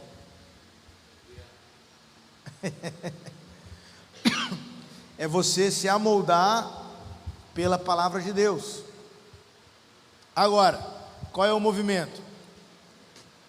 Ao invés de buscar a santidade, deixar a palavra te moldar, as pessoas querem adaptar a palavra na sua vida, mas não querem adaptar a sua vida na palavra. Aí pega da Bíblia o que você gosta. Tem gente que, infelizmente, tem gente que vive de caixinha de promessa. Já viu aquelas caixinhas de promessa? Você tira só versículo gostoso, né? Só versículo da hora. Aí o cara está lá, acabou de trair a esposa, foi para o motel com a amante. Vou tirar uma palavra aqui. Vai nessa tua força, Gideão, eu sou contigo. Eu queria fazer uma caixinha invertida, botar só aqueles versículos assim: raça de víboras, que também tem na Bíblia, né? Tem gente que fala: pastor, esse negócio aí de ofertar, dizimar, isso é do Velho Testamento. Aí eu falo assim: mas o Senhor é meu pastor e nada me faltará. É do Velho Testamento, mas você gosta, né? 1000 cairão ao meu lado, 10.000 à minha direita, né? Tem gente que inventa cada coisa, cara, né? Dízimo é alimento, falou o menino espiritual que nunca deu um alface para a igreja. Usando contextos de históricos para querer justificar uma questão de não semear na casa de Deus. Ninguém aqui, tem alguém aqui que oferta ao Senhor, dizima ao Senhor por medo? Se você faz isso, para com isso agora. Amém? Deus não quer 10% seu, Deus quer a sua vida. É muito além. Eu não quero ser só dizimista, eu quero ser tudimista. Dar tudo a minha vida para Ele. O dia que o irmão falou para mim, é negócio do Velho Testamento, eu falei assim, como é que era no Novo? Ele, não sei, é que eu li lá aqui no Velho. Falei, deixa eu falar para você como é que era no Novo. Eles vendiam tudo que tinham e colocavam no pé dos apóstolos. Então vai lá no seu pastor, vem tudo que você tem, dá tudo para ele, pronto. Não, pastor, como assim? Que ele quer usar um parâmetro para uma coisa, mas não quer usar para outra. Ou seja, outro problema desse tempo que vai atrapalhar a santificação das pessoas nas Escrituras: relativização. Relativismo. Vamos amoldar a palavra ao meu estilo de vida. Por isso que hoje tem a Bíblia do homem, a Bíblia da mulher, a Bíblia do rico, a Bíblia do pobre, a Bíblia do sei que, a Bíblia do jovem, a Bíblia do Black Knight, a Bíblia do Tonight, a Bíblia do sei que, a Bíblia do careca. Se tiver eu vou comprar.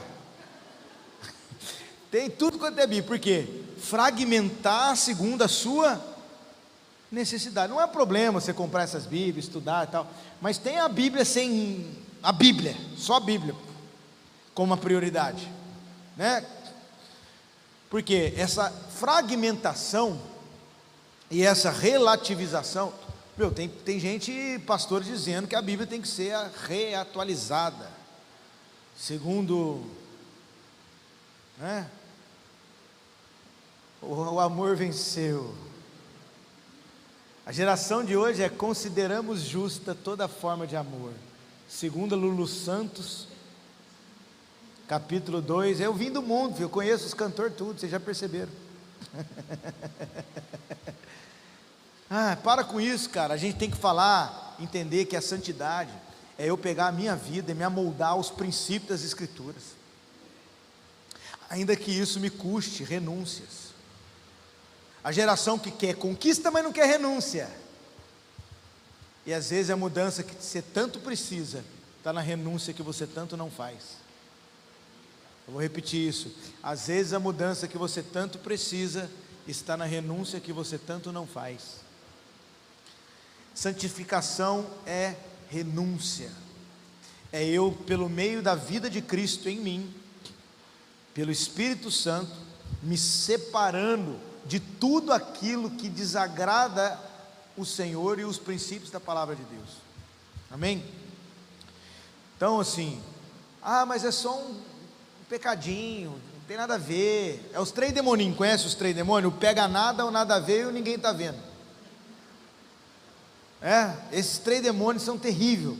Os irmãos expulsam pomba gira, preto velho, não sei de onde que eles tiram esses nomes também, não tem nenhum nome disso aqui na Bíblia, mas tá bom, é nome que as religiões dão aí, mas na hora de os demoninhos do pega nada, nada a ver, ninguém está vendo, não consegue. Mas Deus está vendo. Deus está vendo.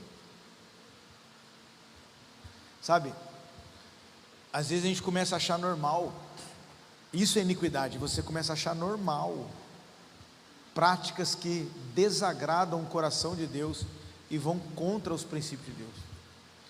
Parece pesado o que eu estou dizendo, mas tem muito lugar que é comum as pessoas ter cargo na igreja, fazer as coisas, mas ter uma vida de iniquidade e achar normal aquilo. E ela começa a procurar base bíblica para fazer isso, e tem um monte de falso mestre ensinando essas palhaçadas. Querido, se você pegar a Bíblia e distorcer uma parte, você encontra a base que você quiser. Estou com vontade de dar um soco na cabeça do Pedro. Quero uma base bíblica, está aqui, bater e abrir-se-vos-á, pronto.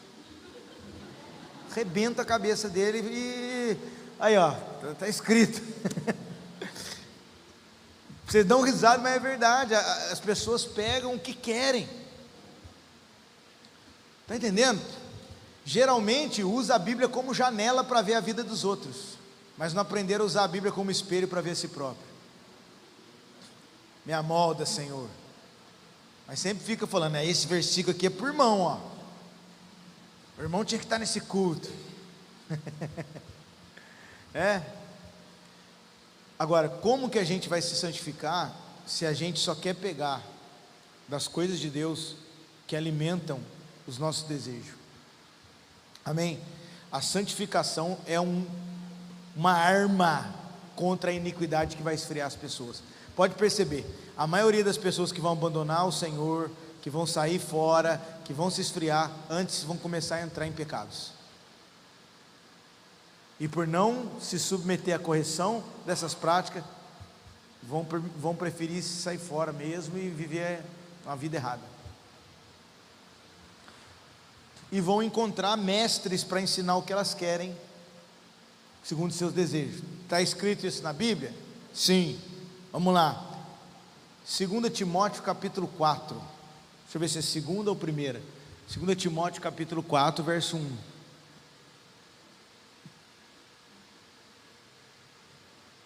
Isso.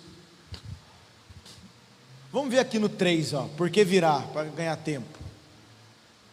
Olha o que Paulo está dizendo para Timóteo. Porque virá um tempo em que não suportarão a sã.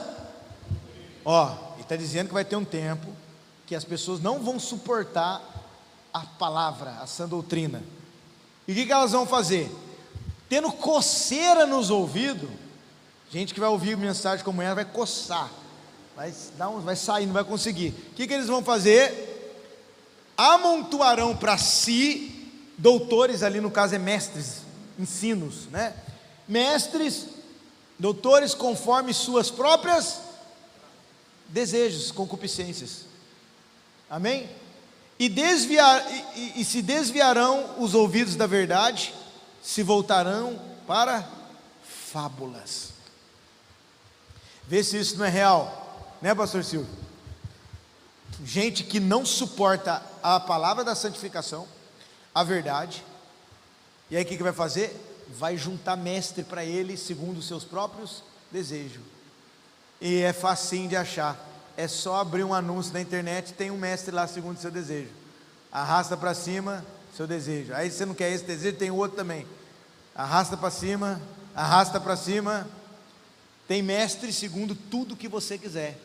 Agora, não é problema, cada um está trabalhando na sua área, amém? Não estou dizendo que é errado, tem uns que é mentiroso mesmo, mas tem uns que está vendendo ali um curso, um trabalho que ele está fazendo. Agora, qual é o problema? Você quer procurar esse mestre para satisfazer uma vontade pessoal, mas você não suporta quando de fato você tem que largar muitas coisas para viver o que Deus quer. Esse é o movimento que vai acontecer. Vão deixar e vão procurar mestres segundo aquilo que você quer. Cara, isso é terrível. E a Bíblia diz que esse povo vai sair da verdade e vai começar a acreditar em fábulas. Muitas dessas propostas é tudo fábula. Essas teologias malucas que estão inventando na internet, esses negócios aí em cima do desejo do homem, e aí as pessoas estão comprando isso como se fosse normal, porque elas não suportam essa doutrina. Aí qual é a resposta? O que Deus fala para Timóteo ali? O que Paulo fala? Mas tu, pois, permaneça sóbrio, cumpre a obra de um verdadeiro evangelista, plenamente você cumpra o seu ministério. Amém? Está dizendo ali, ó, tu seja sóbrio, sofre as aflições, faz a obra do evangelista e cumpre o teu ministério. Então a sobriedade é uma característica das pessoas que Deus vai levantar nesse tempo, para se manter santas, vão estar sóbrias e atentas a esses falsos ensinos, e elas vão ser confrontadas pela palavra. Cara, por que a gente não quer confronto? As escrituras, ela é chamada do quê? Espada, martelo e fogo. Se a Bíblia é espada, ela fura. Se ela é martelo, ela bate. Se ela é fogo, ela queima.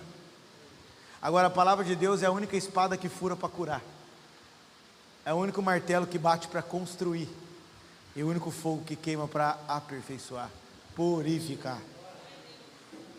Amém? Mas aí, é fácil nós gostarmos de uma mensagem como essa, mas e na prática? No tempo que está todo mundo fazendo tanta coisa, o diferencial estão com aqueles que estão fazendo só o que Deus mandou fazer. é ficar na sua vida só o que Deus quer. Você pode dizer, poxa, boa palavra, hein, pastor? Mas na prática é difícil, cara. Porque se ficar só o que Deus quer, tem muita coisa que você ainda faz, muita gente que faz parte da sua vida que vai sair. Já parou para pensar nisso? E é difícil. A gente tem que entender novos ciclos de Deus. Quantos amigos você teve há muitos anos atrás que não faz mais parte da sua vida? Se você estiver apegado no afeto e não no propósito, você não vai entender quando isso acontecer. Amém?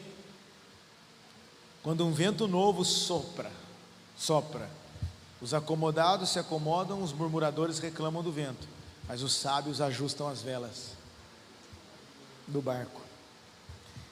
Eles estão atentos à mudança de Deus e não estão presos no afeto particular. Então a santificação, ela vai exigir renúncia, amém? Ela vai exigir entrega, e isso é constante, querido. Esses dias eu peguei um microfone numa igreja e confessei para as pessoas uma debilidade que eu estava vivendo, que Deus estava me tratando com uma situação que eu precisava melhorar naquela área da minha vida. Não era nada escandaloso, nada de pecado, nada disso, mas era uma fraqueza, no sentido de algo que eu precisava melhorar. As pessoas ficaram olhando assim para mim, tipo, você não é pastor? Eu falei, sou pastor, não sou querubim. Eu estou em constante santificação. Então vira e mexe, vai aparecer coisas na minha vida que eu preciso melhorar. Qual é o segredo do crescimento? Erros novos. Quando você está cometendo sempre os mesmos erros, é porque você não sai do lugar, você não amadurece. Quando você amadurece, você começa a cometer erros novos. Já viu aquele cara? Era viciado em droga, aí venceu a droga, não erra mais nisso, mas ficou chato, ignorante, arrogante. Aí agora tem que vencer esse outro erro. Aí vai vir outro, e tem uns erros na fila esperando. É um atrás do outro, porque a santificação é uma constância de relação com a vida no Espírito Santo de Deus. Amém? Agora, quem opera isso em nós? O próprio Senhor. Exige renúncia, mas é o próprio Senhor, o Espírito Santo em nós. Ele nos guia, Ele produz o fruto. O fruto não é do Fabrício, o fruto é do Espírito, mas o fruto do Espírito é mansidão, alegria, domínio próprio, tal. O fruto é do Espírito. Agora, o problema é que o Espírito Santo quer operar em nós, e a gente muitas das vezes quer continuar a fazendo coisas que não condiz com a vida com Deus. Amém? A gente não quer ouvir repreensão, a gente não quer ser confrontado. A gente é amigo do sim, quando fala sim para nós, mas quando fala não. Aí quando você olha lá, quando Deus foi instituir os mandamentos, 80% começa com não. Não faça isso, não faça aquilo, não faça... Está entendendo? Porque só vai ter o sim de Deus quem tiver o não para si mesmo. Amém? Só vai ter o sim de Deus quem primeiro dizer não para si próprio. Aleluia. Então, santificação faz parte da agenda de Deus para os próximos anos. E a intimidade, porque se é tempo de frieza, nós temos que estar no fogo. Aleluia. Vamos dar uma pentecostalizada na mensagem agora. Amém? Homens e mulheres do fogo, meu irmão, que estão orando, que estão jejuando, que tem a prática da devoção extrema ao Senhor. Intimidade, cara. Entra no teu quarto, fecha a tua porta, chora, derrama lágrima, vai para o secreto com Deus. Essas coisas vão ser ferramentas indispensáveis nos próximos anos, porque a frieza vai tomar, e quem não tiver uma vida de devoção particular com Deus, quem só lê a Bíblia quando o pastor abrir no culto, mas não tem a prática de ler a Bíblia, filho, a leitura de ontem ficou para ontem, hoje você tem que ler de novo, amanhã, e buscar, e meditar, amém? Intimidade, o fogo está aceso, é gente que ainda se derrama nos pés do Senhor, como eu falei aqui ontem no culto, gente que está totalmente entregue, gente que ainda é louca por Jesus mesmo, sabe? Tem gente que fala, vocês são muito loucos, tem que ser muito sério. Eu falei, querido, eu ainda prefiro a loucura da intimidade do que a sanidade do esfriamento. Eu ainda prefiro ser chamado de louco, porque Paulo, ele fala assim no livro de Coríntios: se enlouquecemos pelo Senhor, se mantemos juízo é por causa de vocês. Olha Paulo dando base bíblica, para não ficar doido por Jesus. Quando os discípulos receberam do Espírito Santo, falaram nas línguas do povo lá, aquela coisa toda. Depois o que começaram a falar? Eles estão bêbados. Por que você acha que estava falando, achando que ele estava bêbado? Porque o normal é que eles não estavam, meu irmão. Bêbado eles também não estavam, mas alguma coisa estava acontecendo ali, né, mano? Porque para todo mundo falar que eles estão bêbados é porque eles estavam acesos, eles estavam amados ali no Senhor, no fogo da intimidade. Amém? É o que eu já falei aqui no início, aprofundar, meu irmão, profundidade. Tem uma espécie de peixe que ela vive tão profundo no mar, eu vi um documentário, que ela não precisa da luz do sol. O Criador deu uma luz para ela. Ao você entendendo que se no Senhor você mergulhar profundo, você não precisa andar na luz dos outros. Deus dá uma luz para você, uma identidade. E aquela espécie de peixe nunca foi pescada por uma rede, porque ela está tão profundo que a rede não alcança. Se você mergulhar na intimidade, depressão não alcança, aleluia, ansiedade não alcança, essas coisas não vão te alcançar. Eu sei que existe o caso da depressão no sentido emocional, psicológico da coisa, até fisiológico, problemas corporais, físicos, mas eu estou falando de coisas que você acessa em Deus, que rompe a sua vida na totalidade dela. Amém? Então, engano, o que eu tenho? Discernimento. Esfriamento e apostasia, o que eu tenho? Santidade e intimidade. Amém? Outra coisa aqui, Mateus 24, verso 9,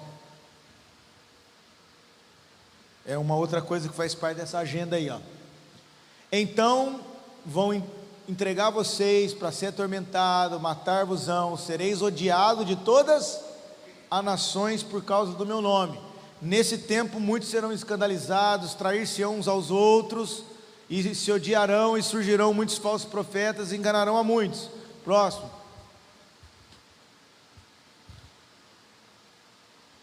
Não tem uma parte que fala ali, aqui, mas aquele que perseverar até o fim. Outra característica, vão vir tempos difíceis e perseguições. Amém? Esse versículo 9 aqui é uma chave para nós, tá? Vocês serão odiados de todas as nações. Isso não aconteceu ainda, mas já está perto, né? Está perto. Aqui do lado de nós, aqui na Bolívia, já levantaram uma lei onde a evangelização vai ser crime, que se entrar em vigor em breve. Ali na Nicarágua, ali, já começou a ter repúdio com o cristianismo. Está pertinho de nós. O Brasil ainda, a galera gosta da igreja, mas uma agenda está por vir. Então, o que nós temos que prestar atenção? Se virar perseguição e virar tempos difíceis, qual é a chave aqui? Perseverança. Olha os passos para caminhar nos próximos anos. O que eu falei? Discernimento, intimidade, santidade e perseverança. Querido, há momentos da nossa vida que o nosso dinheiro e conhecimento não serve para nada se não houver perseverança. Há momentos da nossa vida que tudo que a gente sabe não faz sentido se a gente não permanecer na palavra que Deus nos deu.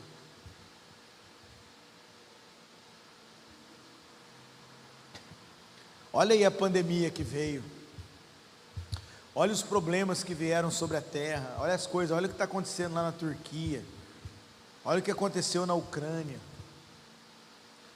Está entendendo? Nós estamos passíveis de qualquer coisa acontecer a qualquer momento, e nessa hora a perseverança vai tomar o coração dos crentes verdadeiros. Ainda que eles serão apertados, empurrados, perseguidos, eles continuarão, porque a perseverança é uma marca registrada dos homens e mulheres que dão nome para os seus dias, dias de Abraão, dias de Noé, homens que perseveravam na palavra mesmo depois de serem perseguidos por causa da palavra. Amém? Pastor, o que é perseverar? Continuar mesmo cansado, continuar mesmo doendo, continuar mesmo chorando. Salmo 126 diz: os que foram andando e chorando, plantar.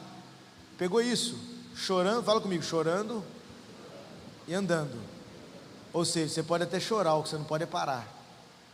Sabe como é que encerra o texto? Os que foram plantar chorando, voltaram colhendo com alegria, porque perseveraram. Amém? Nós vamos ter que entender que os próximos anos exigirá de nós perseverança. Diante do individualismo, eu já falei a característica, coletividade. Deus vai levantar comunidades de fé coletivas, preste atenção nisso. Deus pode usar um homem, mas Ele quer usar um povo. Deus não está tão interessado em levantar profeta, Ele quer levantar comunidades proféticas. Não é só levantar apóstolo, é levantar comunidades apostólicas. Amém? Então, se submeter a uma interdependência coletiva é sinal de quem Deus vai usar nos últimos tempos. Gente que está unida, gente coletiva, gente que matou o orgulho para viver uma prática de vida em comunidade. Isso é indispensável. E por último, a agenda vai atacar a família. Amém? Então o que nós temos que fazer? Proteger as nossas famílias com os princípios da palavra de Deus. Me dá um exemplo. Casamento. Está normal o divórcio hoje, dentro da igreja. Está lá o pastor, no terceiro casamento, depois de ser pastor, casou 3 vezes, postando uma foto com a terceira esposa, e 25 mil curtidas, e os comentários: é isso mesmo, pastor, o que vale é ser feliz. Assinado Satanás.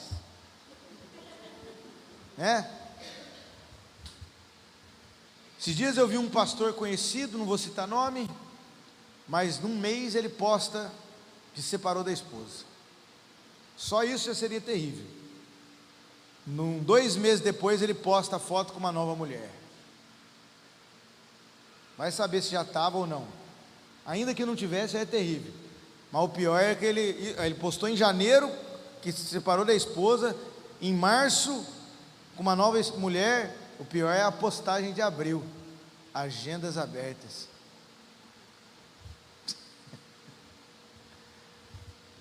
Está entendendo? Esses dias um irmão falou para mim, um senhor antigo da igreja, não da nossa igreja, mas velho, crente velho, separou da mulher, largou a esposa e foi com a novinha. Foi lá com a novinha lá. Aí os filhos foram falar: que isso, pai, você é um homem que serve a Deus e largar a esposa e tal. Sabe o que ele falou? O pastor fulano de tal separou e casou de novo. O pastor fulano de tal separou e casou de novo. Eu disse: que mania a gente tem de pegar exemplo na queda. Por que você não usa o exemplo do cara que está casado há 50 anos e fala: eu vou fazer igual ele? Mas a gente gosta de modelar na queda. Então vamos proteger a família, cara. Amém? Ah, mas o divórcio acontece. Não, mas na minha casa não vai acontecer. Porque eu assumi um propósito. Casamento é propósito para Deus. Você não casou para você. Se você casou para você, está na hora de colocar o casamento agora no fundamento correto. O fundamento do casamento é plano de Deus. Mas isso já começou a entrar desde o iluminismo. Você já viu os nossos tataravós lá atrás, lá tinha separação de casamento naquela época? Você não vê relato. Se você estudar a história, as pessoas quase não se separavam. Por quê?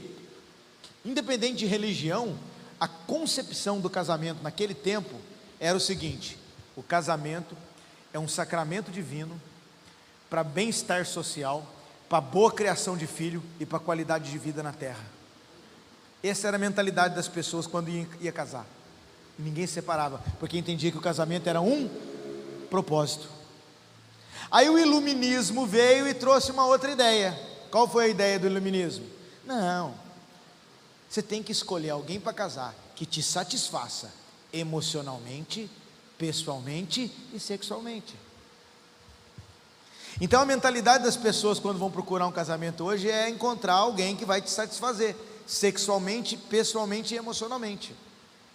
E aí fica todo romantizado no noivado, eu te amo, guti-guti, I love you. Aí quando vai dentro da casa na prática, a gente pensa que casamento é filminho de comédia romântica, PS eu te amo.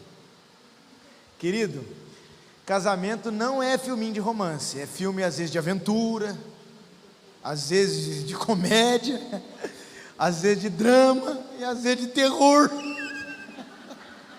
O que ele menos é de romance,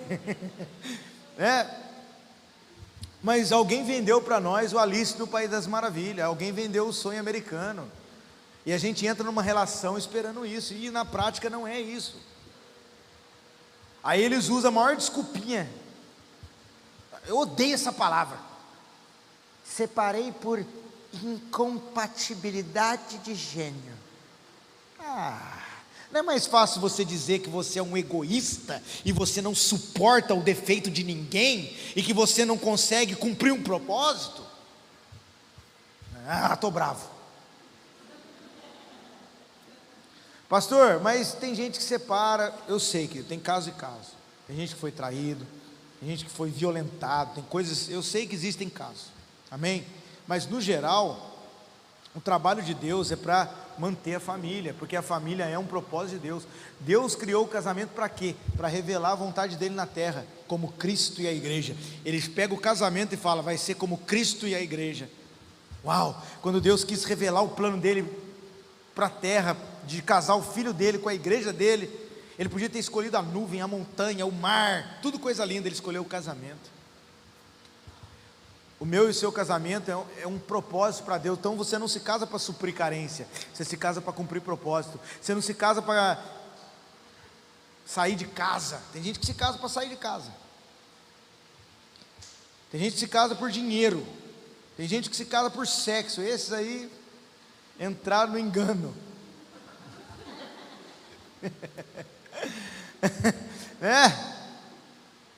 E não tem problema, talvez você foi um desses que casou por algum motivo desse, ou para sair de casa, ou por carência. Só que agora você está ouvindo a verdade. E qual é a verdade? Eu vou pegar o meu casamento e vou tirar do terreno da carência, do dinheiro e do sexo, e vou colocar no terreno do propósito.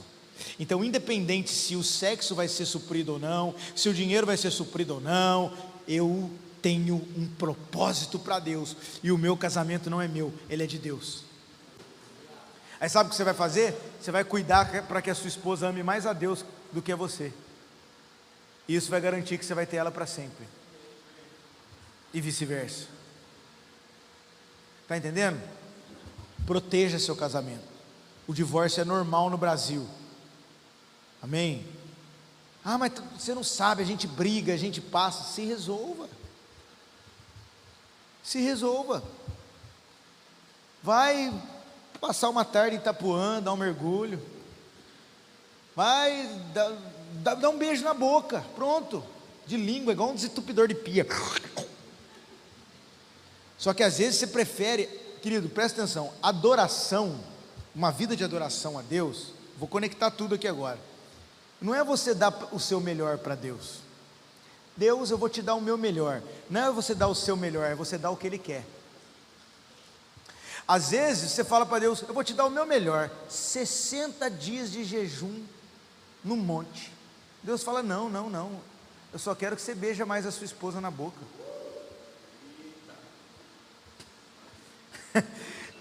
Deus, eu vou te dar o meu melhor, eu vou vender meu carro e vou dar para a obra. Não quero seu carro, eu só quero que você perdoe o seu pai, seu marido. Tem uns que falam assim, eu dou 120 dias então, Deus, de jejum. Adoração não é dar o seu melhor, adoração é dar o que Ele quer. E o que Ele quer é a obediência a seu propósito, aos seus princípios. E dentre eles é preservação da família. E dentre eles é a vida de devoção, a intimidade, a santificação. que vai marcar essa geração não são homens habilidosos, mas são homens violentamente obedientes, homens e mulheres. Amém? E os filhos, como é que eu vou guardar? As ideologias que estão vindo para fazer o quê? Para destruir os filhos. Estão ou não estão? Nós estamos vendo aí, ó, musiquinha da Anitta, musiquinha, lembra do que apareceu uma época na internet? Musiquinha do Bob. Você é amigo do Bob. O Bob pega a pistola quando seu pai sai. O Bob cheira o negocinho branco. O Bob é legal, seu pai é xarope. Desenho para criança. Está entendendo? Ideologias malignas entrando pela internet. A gente tem que estar atento com os nossos filhos e inspecioná-los. Tudo que você inspeciona melhora, tudo que você ignora deteriora. Temos que estar atento, olhando, cuidando dos nossos filhos, estando presente. Nós falamos isso com os pais hoje aqui, com os homens. Pais ausentes, filhos emocionalmente doentes. Pais ausentes, filhos vulneráveis. Nós precisamos cuidar da nossa casa, proteger os nossos filhos dessa agenda maligna. Ensinar devocional em casa é um antídoto contra o veneno dessas ideologias. O devocional em casa é um antídoto para a nossa família contra o veneno das ideologias desse tempo. Protege os filhos. Amém? Nossos filhos não vão ser discipulados por Felipe Neto e Anitta. Nossos filhos serão discipulados por pai e mãe, com as escrituras dentro de casa. Vocês percebem que está vindo uma tentativa de matar as crianças espiritualmente? E até mesmo o aborto. O aborto é uma tentativa de matar crianças. Agora, olha, forte que eu vou dizer agora, hein? Toda vez na Bíblia que ia nascer algo da parte de Deus glorioso, vinha um movimento na terra para matar as crianças. Quando Moisés ia nascer para libertar o povo, mata as crianças. Disseram, mata as crianças. Quando Jesus ia nascer, qual foi o decreto, Pedro? Mata as crianças. Parece que eu vejo esse decreto agindo hoje. Parece que eu vejo essa ideia vindo hoje para matar as crianças. Agora, em todas as histórias da Bíblia, quando o decreto foi lançado, o que era para nascer já tinha nascido. Eu quero dizer uma coisa, está vindo uma artimanha do inferno para destruir os nossos filhos, para destruir as crianças, para destruir o propósito futuro de Deus, mas o que era para nascer, já nasceu, e ainda tem mais para nascer. O decreto sempre vai chegar mais tarde. E outra, o que isso me ensina? Que se tem um movimento na terra para matar as crianças, é porque tem coisa grande da parte de Deus. Um movimento forte está nascendo. Aleluia! Eu creio nisso. Os nossos filhos serão o futuro das nações. As flechas que vão para a Europa, as flechas que vão preparar o caminho para o retorno de Cristo. Nós vamos guardar a nossa família. Amém? Eu encerro aqui. Como então andar? Lembra do versículo? Como vocês estão andando? Remindo o tempo, porque os dias são maus. Como eu ando então? Discernimento contra o engano, santidade e intimidade contra o esfriamento e a apostasia. Como é que eu ando então? Coletividade, obediência contra o individualismo desse mundo, pluralismo desse mundo. Como é que eu ando então? Construindo família no meio de uma geração que está deteriorando a construção familiar.